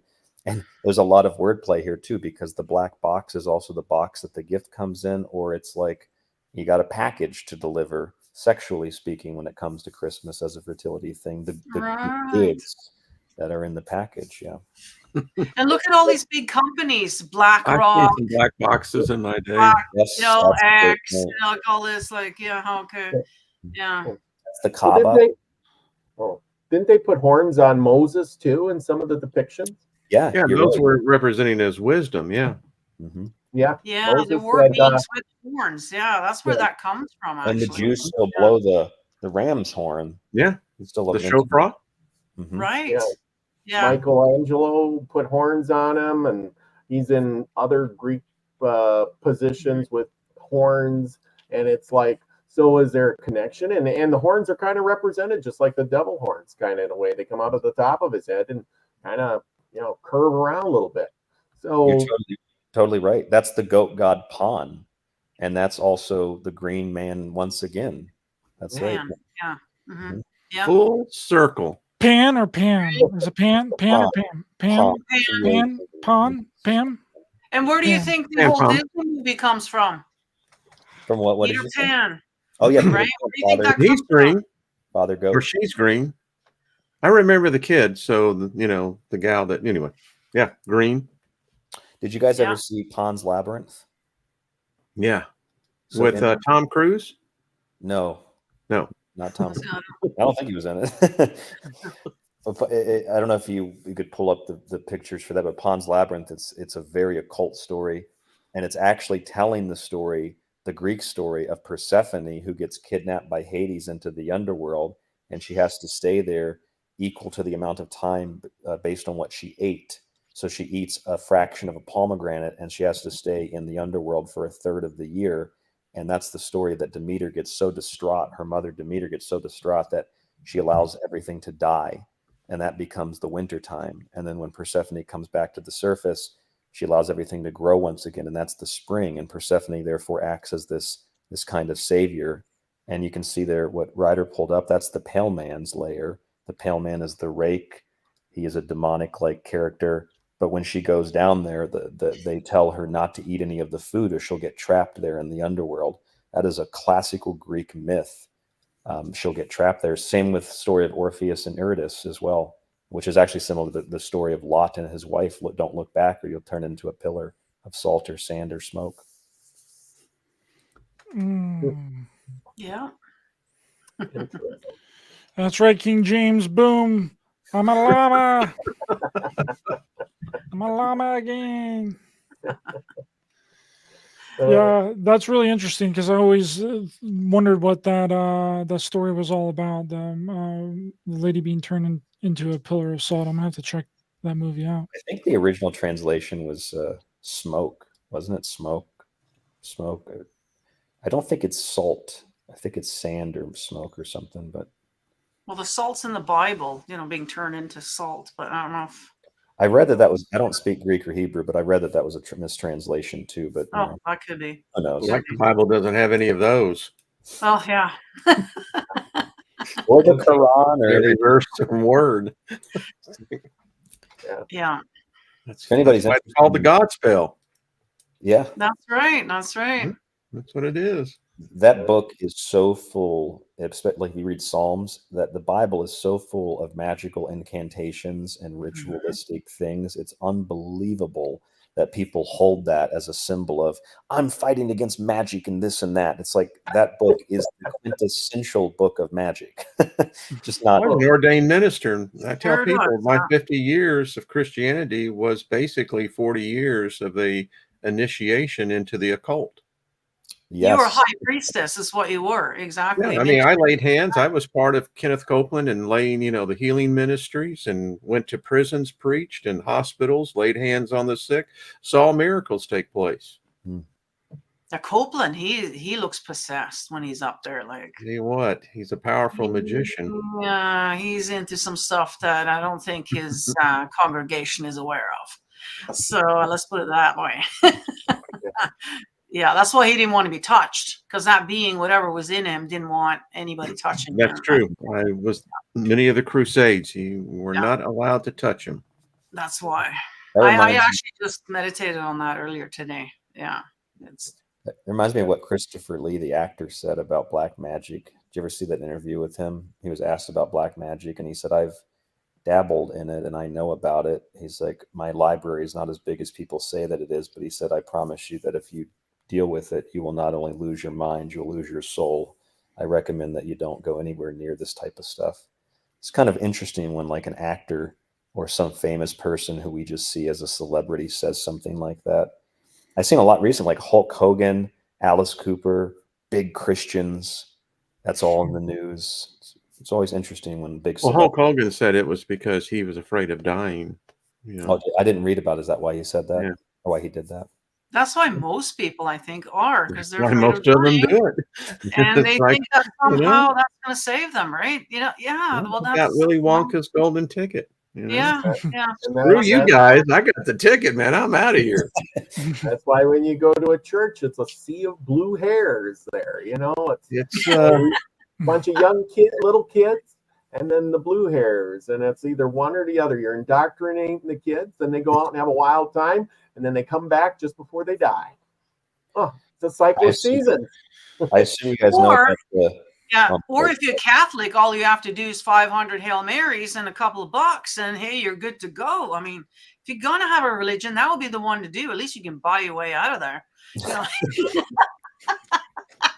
If you're gonna, Right. That's another element of fertility too. I don't want to presume, but I assume some of you have heard of the significance of how these cathedrals were constructed in the sacred feminine and fertility form, with the oval opening, the two pillars of the legs, the rose windows, the vagina. The sun penetrates the vagina, impregnates the congregation. They're reborn as they leave through the vaginal opening. It's all very intentional. So it all circles back to sex again, doesn't it? Sex again. Unless that's just what's on my mind. People might think, well, this guy's very, very lewd. But no, that's where it comes. That's what it goes back to. Well, that's what it goes back to. We're very simple, aren't we? Simple-minded, really, right? That's all we care about, really, is that. And apparently it carries over into the ethereal realm. Sex still plays a role over there. Don't doubt that. Well, I mean, otherwise, how could you have the so-called fallen angels come and have coitus with the daughters of men? Right. Obviously, they knew about sex before they came down here. Yeah, I don't know. I mean, how what? Did they just suddenly say, hey, what the hell are they doing?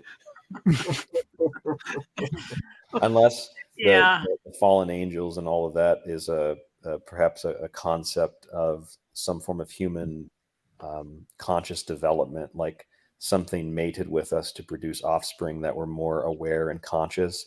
Like the idea that, like, this is one of my favorite stories. I learned this from Jonathan Black. He's an author. He wrote The Secret History of the World and The Sacred History.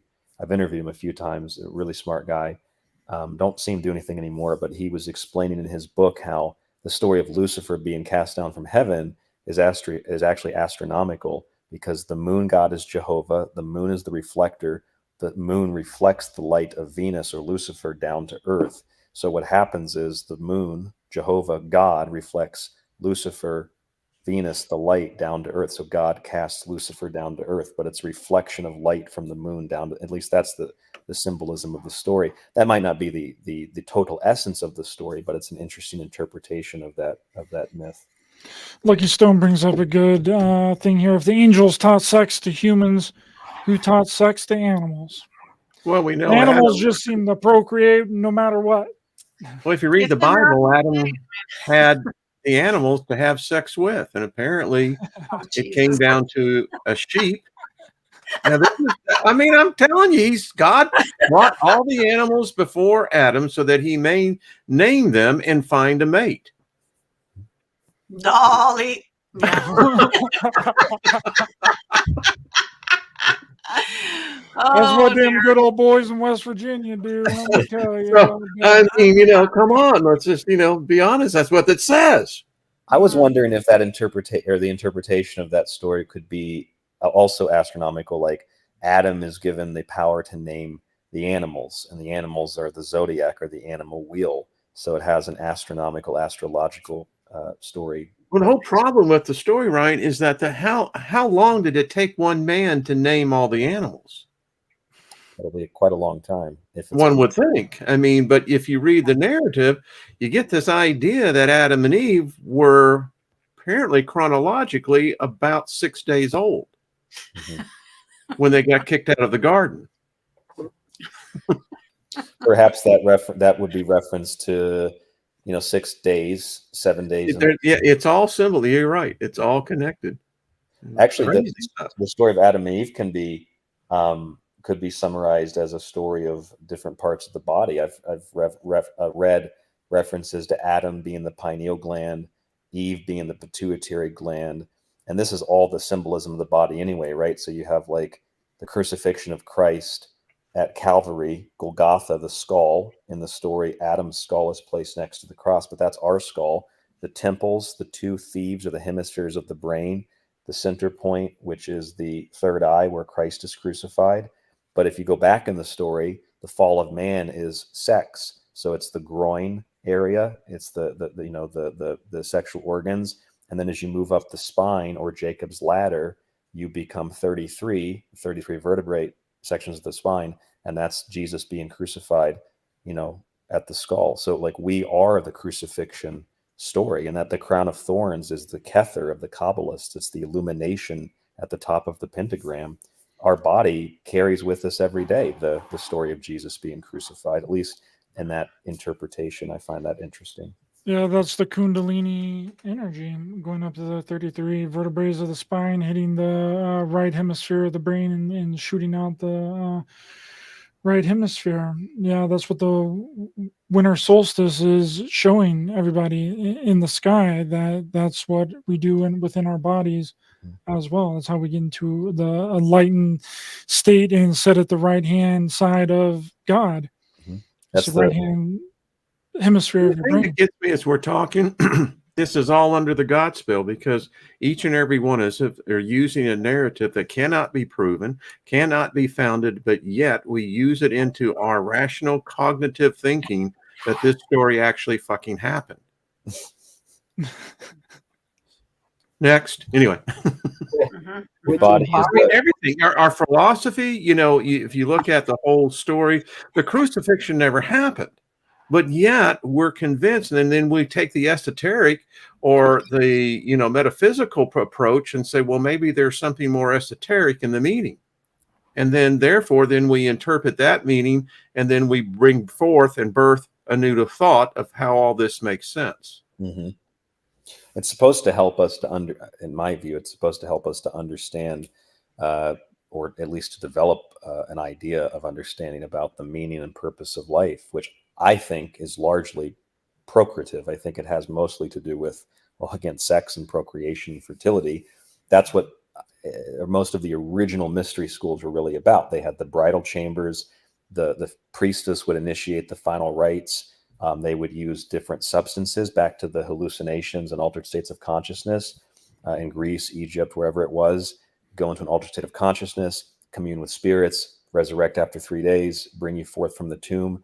I mean, if you go to the Temple Square in Salt Lake City, Utah, the Mormons built this freaking church like one of these old temples. It's oriented east to west for the rising, setting sun. It's just like the Egyptian temples. You enter through the west and leave through the east as a reborn, born again son or daughter of man, or of God instead of man. So like modern Mormonism, which has all the suns and the moon cycles around the building, to ancient Egypt. Have you ever been in there, into the Mormon temple? Not inside. I've just been on the outside. I was at a Western conference there, and actually it's the guy who owns Skinwalker Ranch, Brandon. We actually went over there and got a tour, and there's more mysticism and occultism than what people can even begin to fathom. Very deep stuff. Very deep. Very Masonic. Very much of other stuff. That Lucifer, he be alive. But that's the thing, though. Do they even know what it means? Like, if you talk to an everyday Freemason person and you ask them about the symbolism and what all this stuff means, they have absolutely no idea. You know, do these people that own these buildings that has this architecture and the symbolism even know what it means? I have no idea. Probably not. It's probably much older than what their knowledge even is. We have to be higher up in order to get the full download. And the whole Joseph Smith story itself it's a very interesting story, just to say the least. Interesting is definitely the accurate, I think. Yeah. What the hell were you smoking, man? Maybe the same thing. See this Marconi. I mean, come on. Back in the day, drugs weren't regulated so much. I mean, people could probably just do whatever they want whenever they wanted, and nobody's gonna like arrest you and take you to prison. Fly Garrick mushrooms, blue water lily, poppy, ayahuasca, peyote, and so on and so forth. Yeah. Half these people could have been flying on the clouds and dreaming up all kinds of good stuff and writing it down, and people are thinking, wow, that guy seems to know a whole lot. We should follow him. Yeah. When the shaman comes down the pole into the little hut, sweat, mud lodge type thing, and when you're on a bunch of mushrooms and you see some reindeer and they start flying through the air, I mean, stuff starts to develop. Flying reindeer and Santa coming down the chimney. Yeah. Story starts flying, that's for sure. Yeah. Someone says, don't forget licking toads. Yeah, there's another one. Yeah. Is that really a thing? Can you lick toads? Yeah. And get a psychedelic? Yeah, there's a poison on the toad. You lick it and you get high off it. Yeah. Yeah. I learned that from Family Guy.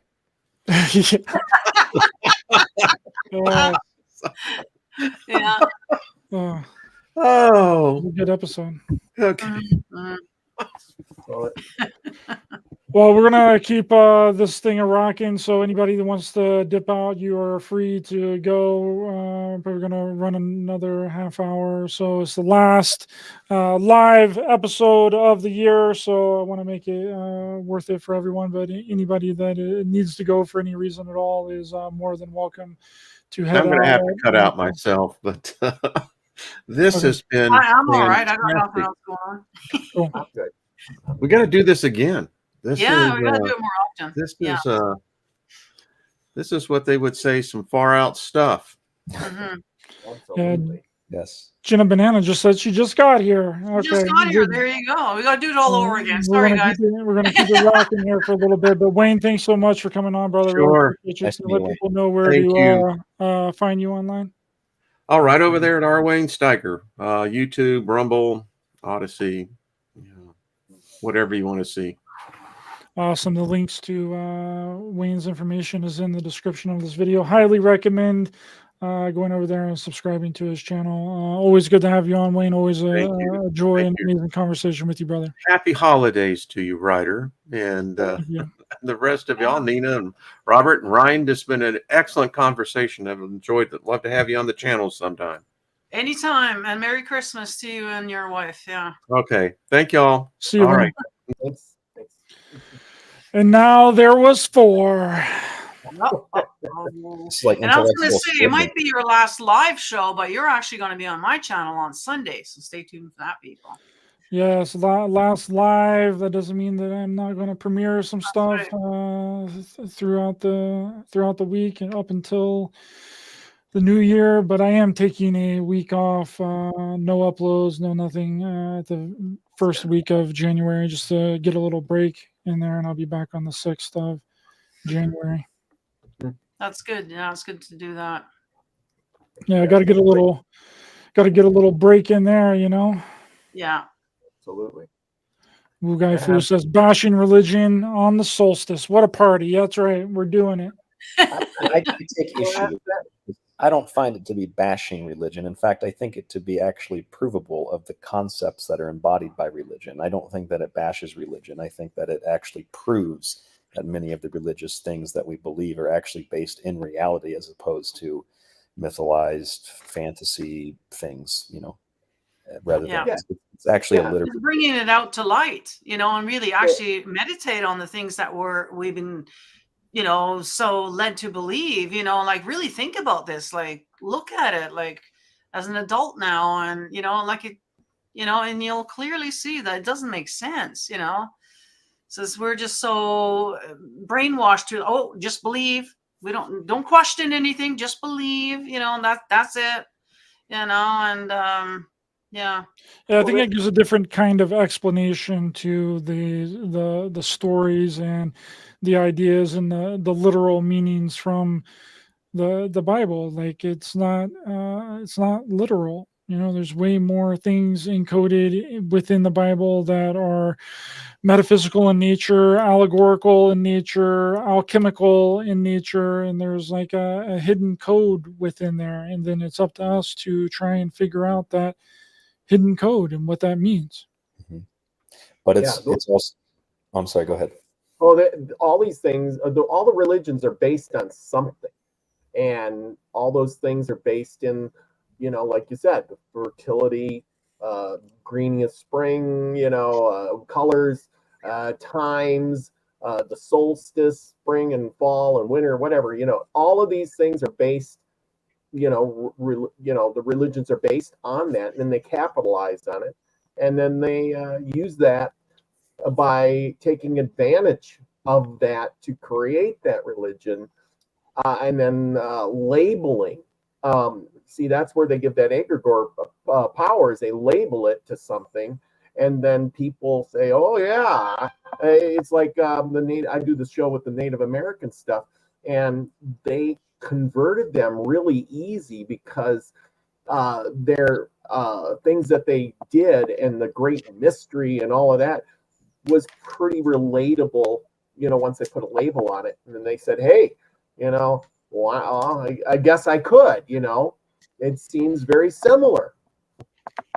And it's important, therefore, to remember that without the metaphor, without the parable, without the symbolism, without the myths, most of the stuff probably wouldn't have survived, you know, because it's a lot easier to tell a story that's metaphoric and symbolic than it is to sit and try to explain the specifics of what it means in regard to the body or to the changing of the seasons or the movement of the stars that most people don't understand. I mean, I don't even understand the totality of it. I just understand the symbolism of it. So the average person like myself is going to more so be able to understand just a nice story that's easily passed along from generation to generation. Well, how many times in the Bible does it say that Jesus spoke, but not in a parable? You know, it was all parables that he's spoken. I have to check the red ink because that's what he actually said. Yeah, he said that several times. Yeah, that guy was recording him, you know, as he ran around, that little scribe, chipping in the, you know, or writing on the papyrus stuff they had. But you're right, you know, the thing is like I said before, if there was a catastrophe or something and the civilizations, you know, crapped out on us, they would pass these things down in myths and legends, like a story. And even though that the person telling the story has no clue really what it really means, they know it will be carried on word for word pretty much for maybe 1,000 years, so that the guy who, like us now, can sit down and figure it out and go, hey, This is what they're trying to tell us. This is what it actually means. Hey, there's something to that. This is important. We got to pay attention. Well, that and great examples of that are, well, we talked about Lord of the Rings, talked about I mentioned maybe Harry Potter, Star Wars. Like, those movies are so crazily powerful. Those stories. They say J.K. Rowling just sat down in a restaurant. She wrote stuff down on a napkin. BS. That woman is so well versed in this stuff, it makes my head hurt. You watch any of the Harry Potters, especially the first one, the whole thing is an alchemical ritual. I mean, even the very obvious part where Harry recognizes at the end that he has the Philosopher's Stone on him the whole time, that's the essence of the alchemical story. You can't use the stone until you realize that you don't actually want to use it to get rich, but when you'll use it to help other people, or when you don't need it anymore, then you find it, and you always find it on your person. That's not an accident that that's in the movie. I'm surprised that even made it into the movie, because when she consulted on that, clearly that's a huge part of the story. None of that's just randomly written down on a napkin somewhere, if you will. It's very, I heard she channeled that whole thing. It was all from spirit. Every single word that she got was all channeled from spirit. And actually, most stuff, any music, books, anything like that, most of it, you'll go back, if you listen to the interviews of the authors or musicians, you'll hear that they say, yeah, I channel. I don't know where it came from. Like, even Bob Dylan said that. yeah, they all said that. Like, even Kiss, they were explaining about how they did their makeup the first time. He's like, yeah, it was almost like we were divinely, it was something was above us, and we just all sat down in front of mirrors and started doing our makeup. Like, it's all channeled somehow, but people don't recognize it as that. But that's what it is, So there's definitely something on a different dimension here that is influencing us on a daily basis, really. Okay, just our own soul, spirit, higher self, whatever you want to call it. That could be too. That's, still for debate, but yeah. It's coming from the same world, though, of what you're saying, and whether you're channeling something external or it's external, but still a part of your internal self, if you will, still beyond the physical. Well, not only that, I know that all of us have had some sort of thought or some sort of idea to do something, and then you don't do that thing, and then someone else does the exact same thing that you didn't tell anybody about, that it was only in your head. Trying to like, steal what is that? Huh? Trying to steal my IP again, Ryder? Yeah, I'm stealing that IP, bro. I'm hacking into your brain, dog. So like that franchise science, spiritual science, Augie Nossi calls it, universal consciousness, that we're all tapping into the same universal consciousness, and it's up to us to run with those ideas. And you'll see, like, movies. There's always several movies with the same theme. They all kind of got the same idea around the same time. And they all, you know what I mean? Like, so there's something to that whole thing there. That's not just woo-woo kind of, But haven't they? But see, here's another part of it. If you look at some of the movies and songs and stuff, we probably don't realize how many times they repeat these things, and we just think they're new. They put a new spin on it, and you go, oh, wow, look at this new cool movie coming out. Oh, yeah, they did that back in the 50s or the 60s, and now it's just a revised version of it. And lately, how many new movies have really come out? Is there any? And when they do, like Star Wars or the Harry Potter things, that was pretty much new, and that's probably why they were big hits, because today, they just keep rehashing it. How many times has Superman been resurrected and come back and flew from Krypton and they redo the whole movie, and then Spider-Man or even back in the westerns, what's that one they did, 310 to Yuma, the original version with it's a really good movie though. Yeah, the original was really good, and was more believable than the remake, because he was just in there killing everybody, Well, you didn't like the remake with Christian Bale and Russell Crowe, dude? Those are like some of the two best actors in Hollywood, dude. I watched it, but it wasn't really believable. The original with Glenn Ford was much more satisfying to watch. Put it that way. No. Well, remakes have a weird way of doing that, but I think that it also depends on which one you've seen first. If you've seen the remake first, then you're going to like the remake. If you saw the original, then you're going to like the original. Well, not necessarily. Look at the John Wayne movie that came out, and Rooster Cogburn, wasn't it? With the original, and then you got Bridges that portrayed him. I think the remake, he did an excellent. I think the remake was really good. I think it was almost better than John Wayne's version. Was that True Grit? True Grit, that's it. True Grit. He was, yeah. Rooster Cogburn is with, yeah. True Grit, that's what it was. He made so many Bridges, movies. Yeah, Jeff Bridges. Yeah, see, I never saw the original of that. I only saw the remake, so I don't really have a reference for what the original was. You'll have to go back. You'll have to go back and watch it. I think the Twilight Zone is a good example of all this too, because you watch that show or other shows around that time, and some of those TV shows were, I mean, like most of the Twilight Zone's pretty groundbreaking, especially for the time. And a lot of that stuff today, you watch a movie today, and you're like, I saw that somewhere. That's like a Twilight Zone idea. But it's like passed off as a new idea today. It's kind of along the lines of what you're saying. Yeah. Well, it's all regurgitation. Nothing is really new. It's normally a ripoff of something, because that's how we get inspiration for something. You know, if I would have never have seen cinema or a movie ever in my life, do I think that I would have been able to make a documentary? Probably not, because I don't know how things are supposed to flow. I don't know how things are supposed to be edited. You know, like I don't have any inspiration or any backing for that. So in a way, everyone is just ripping off everybody else. Yeah. Well, isn't that what Christmas is all about?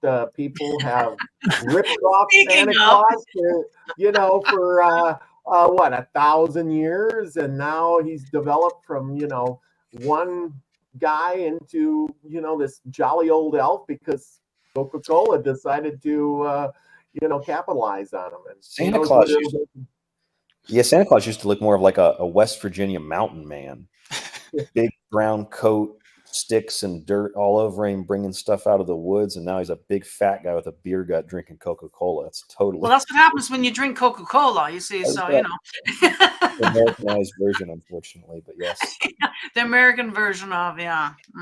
You got to get those Cokes in the bottle. Those Cokes in the bottle are good for you, healthy for your bones. Yeah. Yeah.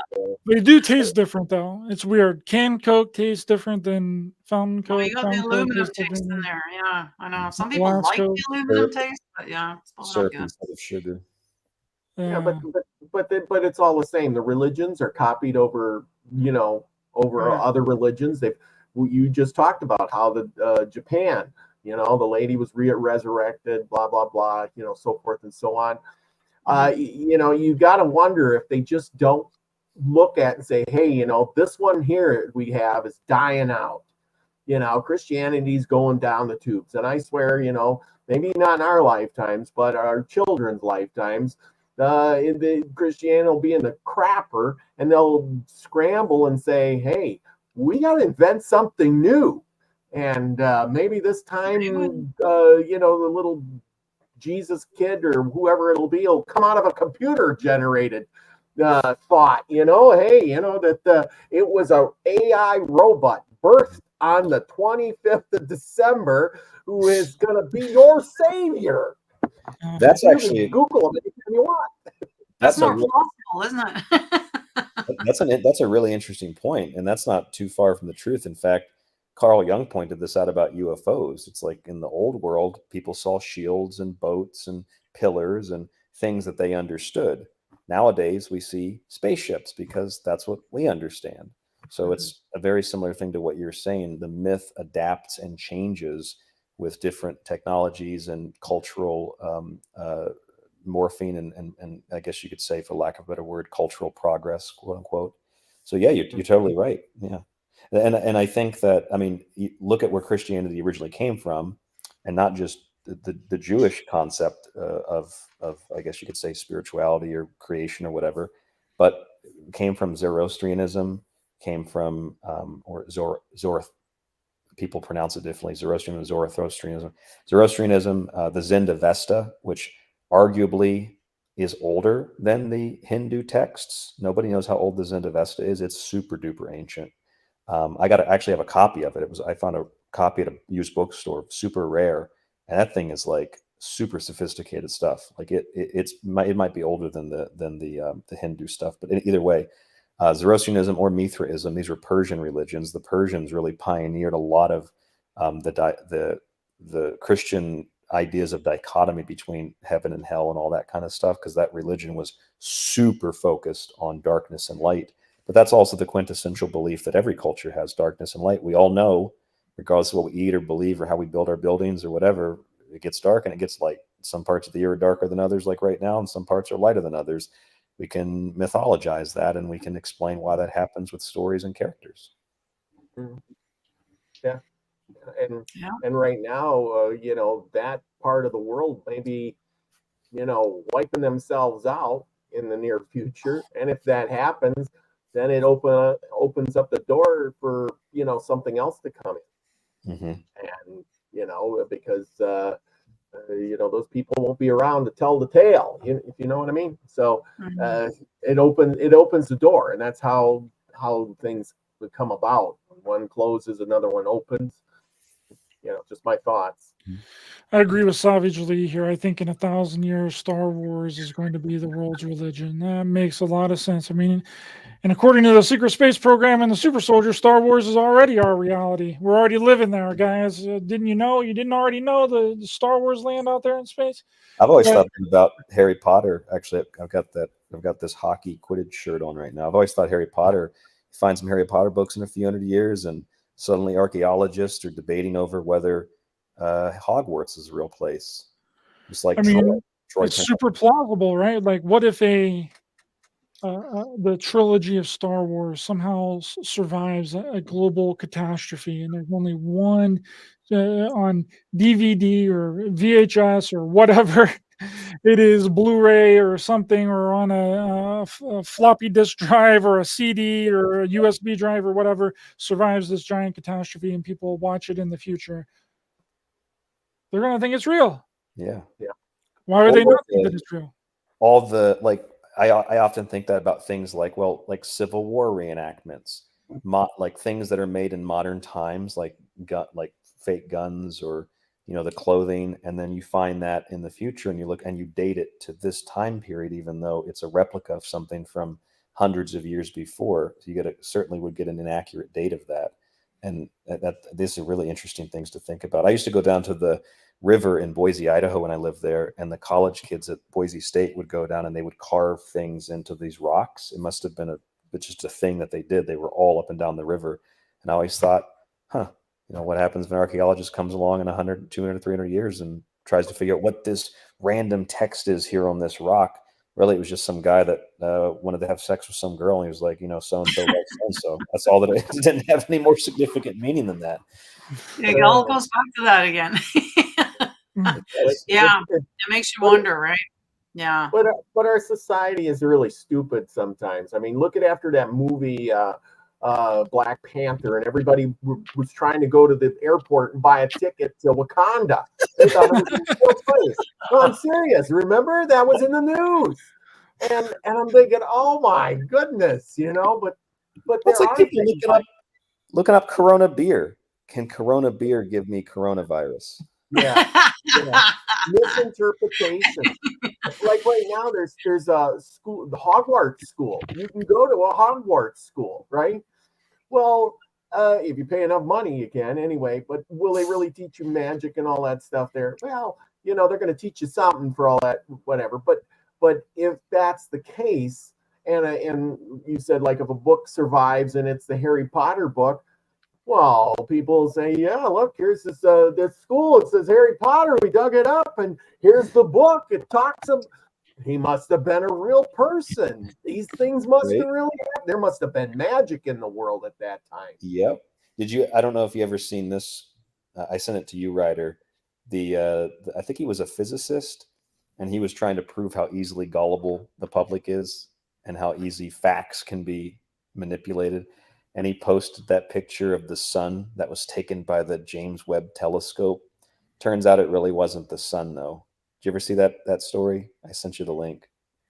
No, I did not see it. I'll have to look it up. I see it in the StreamYard chat. But Oh, basically, everybody thought, oh, it's an amazing picture of the sun. That's beautiful. It's amazing what technology can do. Turns out it was a slice of freaking salami on a black background. Oh, I've seen. You know what? I have seen that. Yeah, a slice of salami on the door, and when you film through it, it looks like yeah. You know. Is this a real article though? That's the only one I could find, but no, that was definitely a real story. It was all over the news when it came out. That's not the most reliable website I sent you. Daily. Yeah, that's what I was wondering, because I've seen some people post about it, and I tried to look it up, and I didn't find anything other than this article on it. Oh no, there were tons of articles on. I talked about it on the show. There were a bunch of articles on it at the time. Maybe it just. I'm not saying it got scrubbed, but maybe it's harder to, if you're using Google, it might be down in the search results. I don't know. Yeah, I don't really want to share it because I don't know how credible this website is, and it kind of sounds like a little bit of a hoax as well, because they did this whole thing too with NASA. And remember back around 4 or 5 months ago, or maybe it was like a year ago or whatever, when NASA had that really big telescope in shooting out into the and they had brought back these amazing 4D 4K pictures of galaxies that are billions and billions of miles away. And then some people were saying, oh, well, this is what it really was. And it was their kitchen room table, the granite table that they just took a picture of that looked almost identical to the space telescope pictures. I found more, I guess you could say CNN's not credible, but I found more sources. There's a CNN article. There's a bunch of them, People magazine.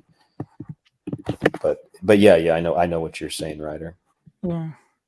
Well, it would be ironic either way, kind of whether it's really a piece of salami or it's just the fact that it's a fake story that you can get people to think that it was a piece of salami. I think it kind of plays out either way, how gullible the public is.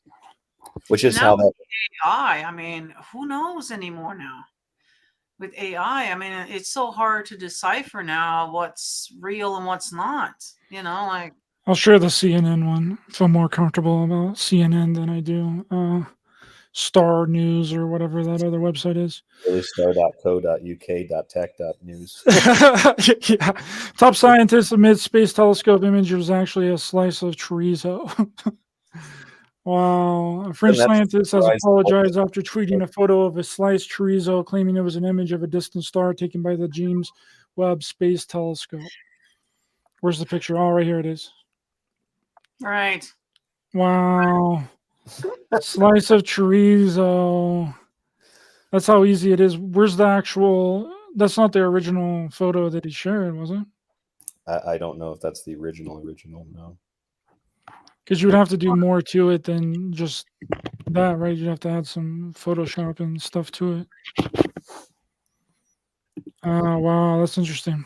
There's also an interesting story here. This is something I just pulled up. Published in PLOS, which is, I believe, a UK journal. And, you can, I'm not telling you this or showing you this article because I think it's the end all be all, but it's a paper written about how most scientific research findings are false because they're based on false premises, false conclusions that are not based on evidence. It's just like an assumption. It's a really interesting little piece of, I guess you could say, psychology and science, showing that a lot of science isn't really science. It's an interesting little study. Yeah, it's interesting. I'll have to check that out later. Well, guys, thank you so much. It's been an honor and a privilege to have all of you guys here on the very last episode of the year, the very last live Raised by Giants episode. And thank you, everyone in the chat, for being here as well. Really appreciate each and every one of you. It's been an amazing year for me. And Ryan, let people know where they can find you online, brother. Yes, thank you. So you can find my show Monday through Friday, The Secret Teachings Radio, It's on Ground Zero Radio. That's the main stream. And then it gets put into an archive on my website, where you can also find my books, including Occult Arcana, which has a huge section on the Christmas origin. That's www.thesecretteachings.info. And then, of course, if you want to get my ad-free archive, you can jump over to aftermath.media, and that is who hosts our show for Ground Zero. So groundzero.radio, Monday through Friday. Secretteachings.info is my website. Aftermath.media for the network. Thank you, Ryder. And I will be on the Secret Teachings tomorrow. Is it tomorrow? Yes, it'll be tomorrow. We got a simulcast going about the QR code and synchronicity, if you will, in movies and television and video games and pop culture. Fun way to end the week before Christmas. Thanks so much, Ryan. Really appreciate you. I highly recommend his work, and go to secretteachings.com and check out his archive. He's been doing this for like 10 years now. Very honorable individual. Thanks so much, Ryan. Stay with me, brother. Robert, let the people know where they can find you, brother. Oh, the Milky Way Soul Tribe. Yes, they're right on YouTube. And check me out. I do Native American Myths and Legends on Tuesdays with my co-host David Knoll, Hawkeye Two Feathers. And of course, I got a live, usually on Saturdays, 9 o'clock. Whenever I come on, it's going to be 9 o'clock. And this week, I got R. Wayne Steiger coming on this Saturday night. So join us there. Oh, baby. Yes, the links to Robert's information is in the description of this video. Please go over there and check that out. Thanks so much for coming on, Robert. Really appreciate you, brother. Merry Christmas, and see you sometime next year when we all get back together. That's right. Next year. All right. Stay with me. Nina, thanks so much for coming on. Really appreciate you, my dear. Let people know where they can find you. Yeah, so Nina the Mystic on YouTube. You'll find the link down in the description here. And for the solstice and the Christmas season, I would like to give away some free stickers. They're like the glitter sticker. All you have to do is email me, okay, and I will send you one free of charge. You'll find my email under every video. And matter of fact, Ryder will be on Sunday for Sin Day. We got a great Christmas special show for you guys. So in the description there, you'll find my email. Just email me with your mailing address, and I will send you a free sticker. I want a free sticker, Nina. I need stickers, Nina. Hook me up. Yeah, well, who doesn't like stickers, right? Especially the glitter ones. You can't go wrong with those. So just email me your address, and I'll send you one right away. Awesome. Thanks so much for coming on, Nina. Really appreciate your time this evening, and Merry Christmas and Happy New Year, and see you next year. Yes, for sure. Thank you, Ryder. Thank you. For everyone else, please be sure to hit the thumbs up button to help the channel and the algorithm. Share, subscribe, hit the bell icon as well for notifications. Subscribe on all the podcast platforms. And hope everyone has a Merry Christmas and an amazing holiday weekend. Stay safe out there, and we'll see you guys next year.